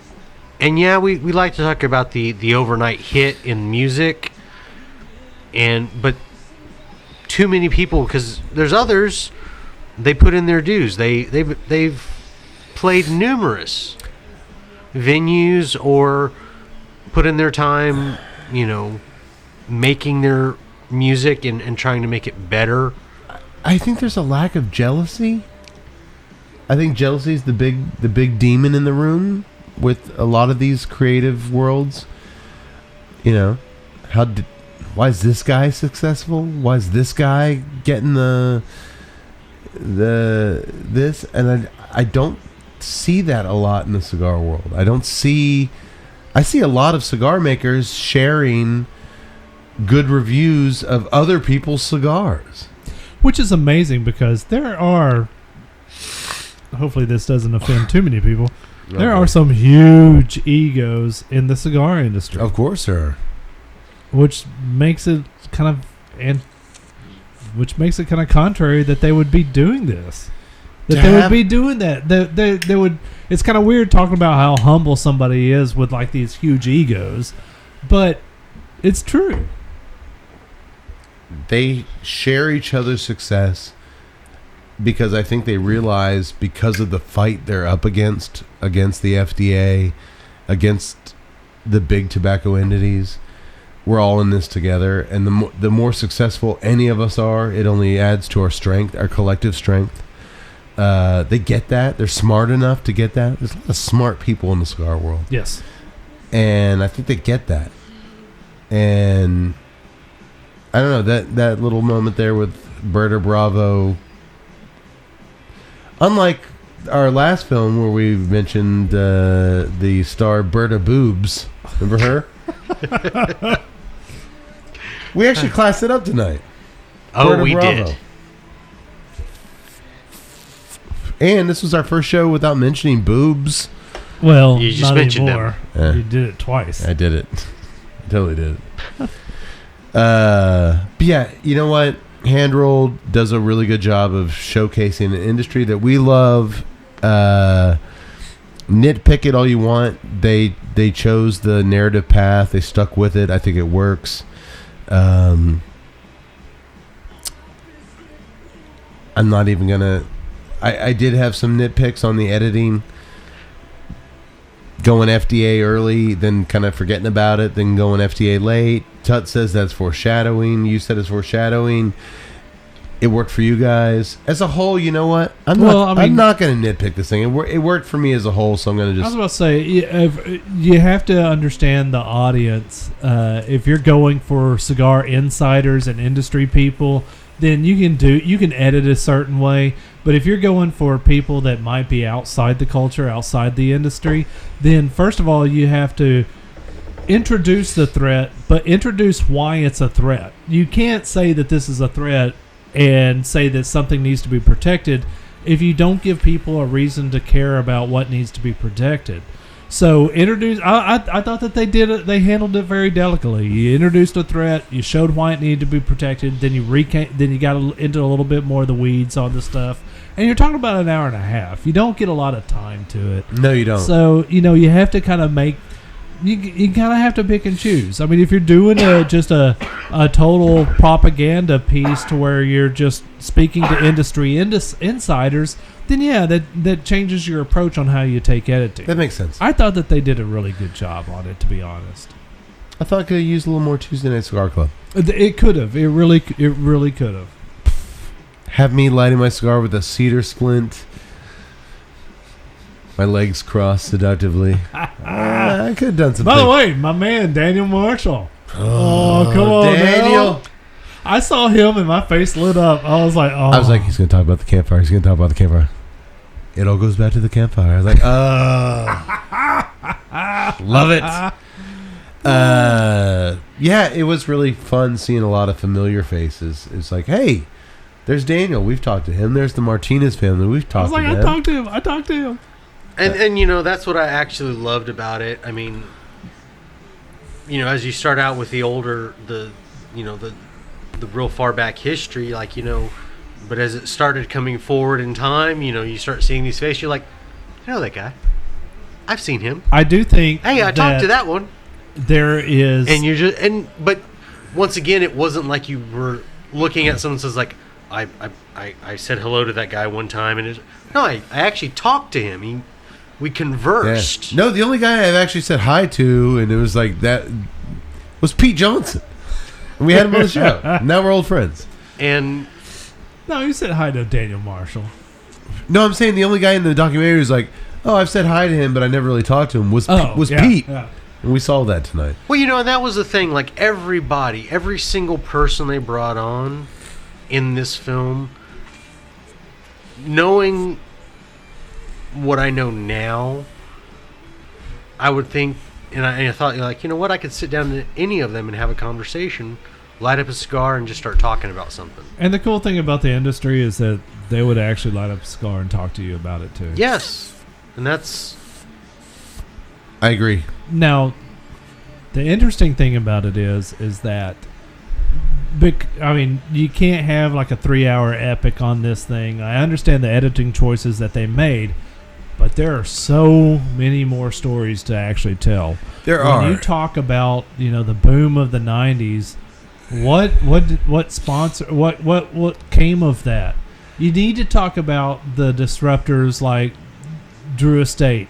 You need to talk about the craft and the boutique startups. I think that there's a lot of value into going into the Sakas, the Robert Holtz, the Skip Martins.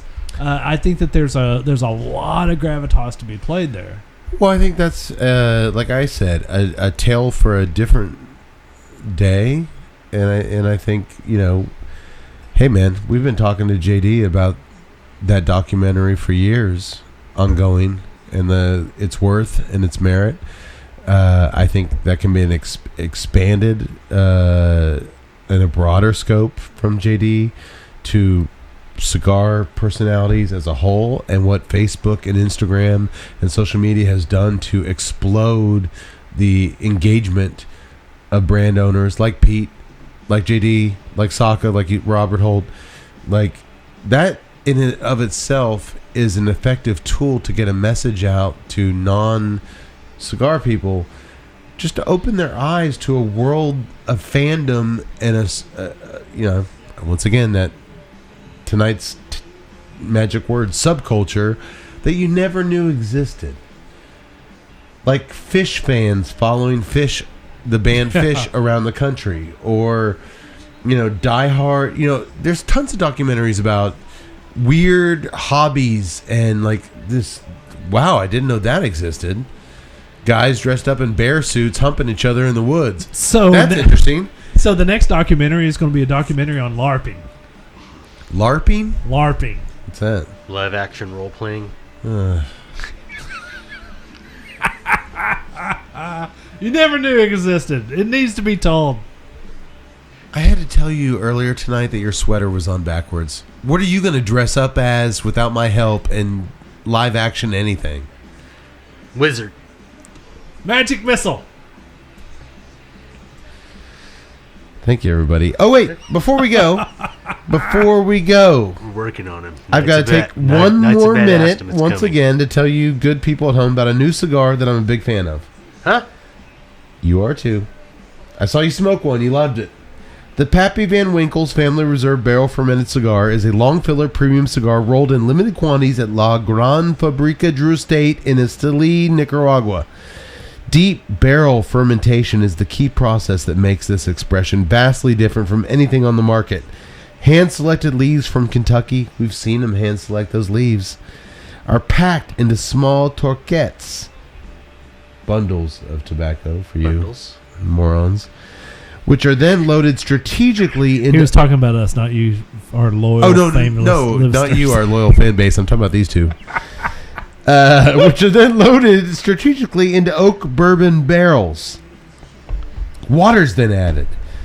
Well, the immensity of this pressure. Pressure must so be immense. enormous. Every vein in that leaf must be on fire. The immensity must be so immense. I'm sorry, they cranked the crap out of that thing. Is applied to the torquettes via railroad jacks, not car jacks. Not truck jacks. Railroad fucking jacks. The tobacco is removed 2 to 3 times per year by these dudes that we saw in Louisiana that really take that shit seriously. They take it out. They work it. They wash it with water.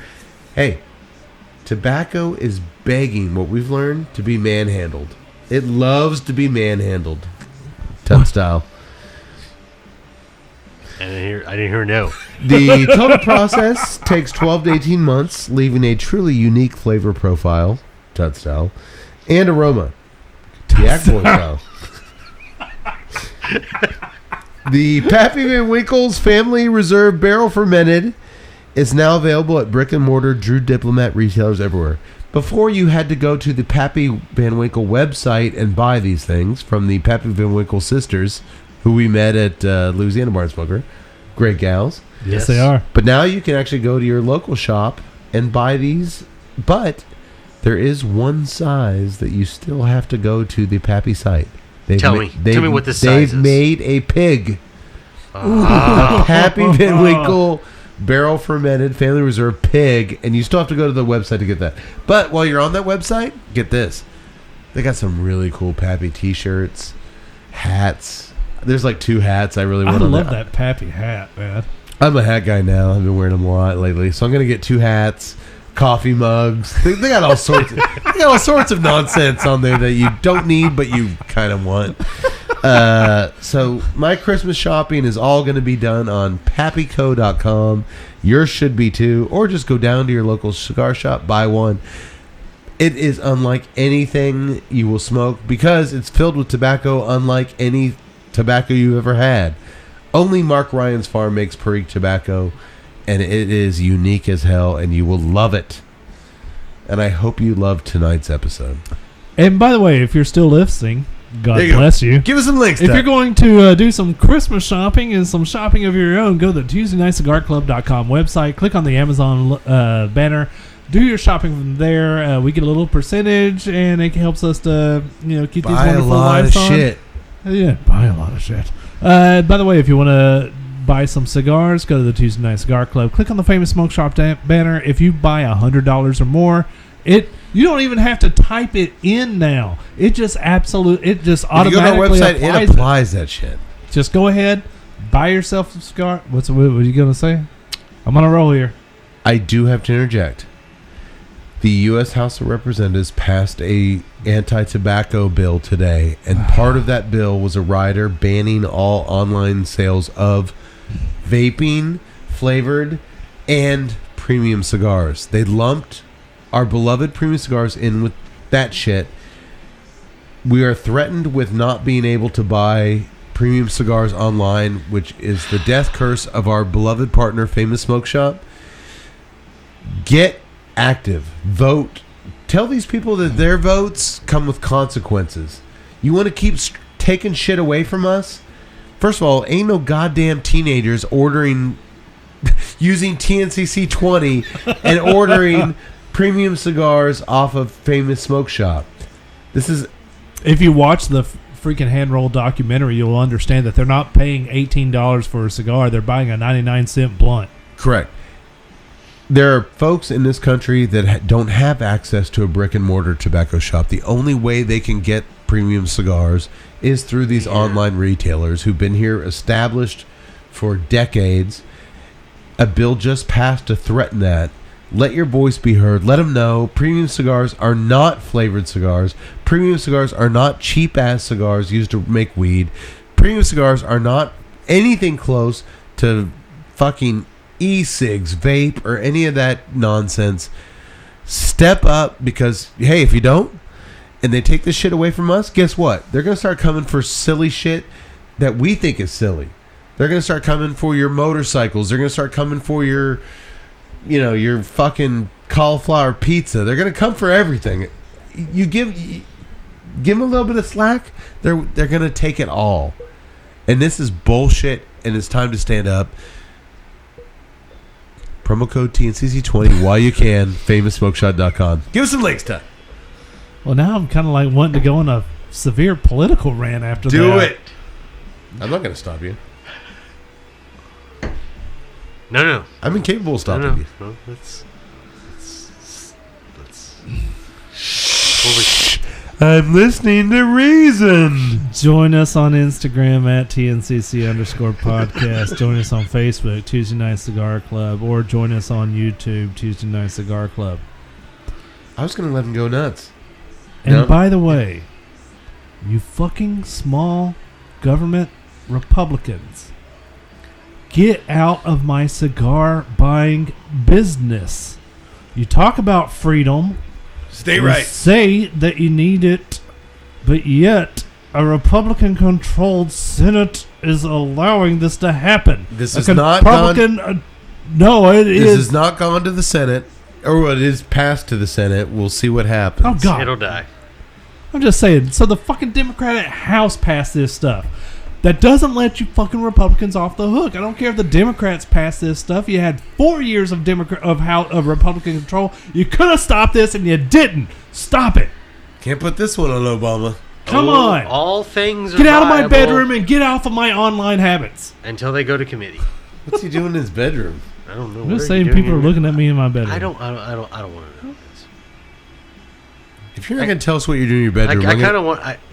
I'm going to get us out of here. I'm just saying, if I'm you're going so- to talk, if you're going to talk I'm about so freedom, torn. if you're going to wear those T-shirts that talk about freedom, if you're going to post your freaking freedom memes, then preach freedom, vote for freedom. What are you doing in your bedroom? I don't know, but I voted for Kodos. I voted for Trojan. All right, this is getting weird. Thank you, everybody. Thank you, Pete Johnson. Thank Absolutely. you, filmmakers involved with hand rolled. 3 thumbs up. You did an awesome job, guys. La Vérité. I didn't smoke it. 2 thumbs up from you guys. Absolutely. Yes. My La Dueña, I think, was good. I couldn't really taste it. Enter Night, the Metallica beer.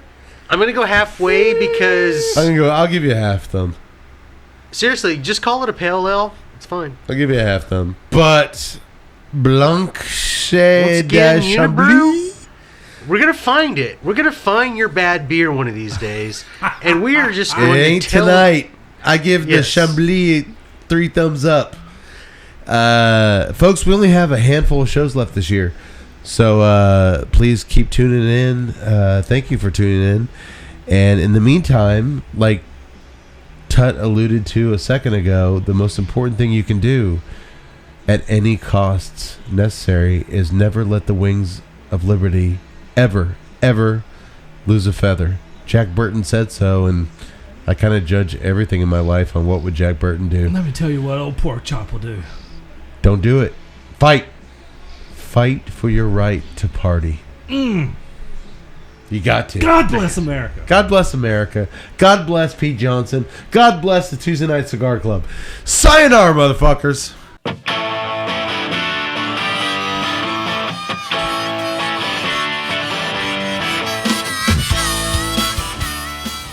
To learn more about the time I formed a thrash metal band in my parents' basement called Ping Pong and the Satanic Suck Machines, please head over to eBay and hunt down our never-released debut album, Hell is Hot and So Is Your Mom. In hindsight, me taking up the drums, especially a drum kit featuring double bass, was probably doomed to fail considering my restless leg syndrome. But I was hoping that once we hit the road on tour and the groupies started showing up, it might put my restless penis syndrome to good use for a change. What could have been. And, in the meantime, to learn more about the cigars and other libations enjoyed on tonight's episode, you can visit tatuatecigars.com, stonebrewing.com, and unabrew.com. That's UNIBROUE.com. Unabrew.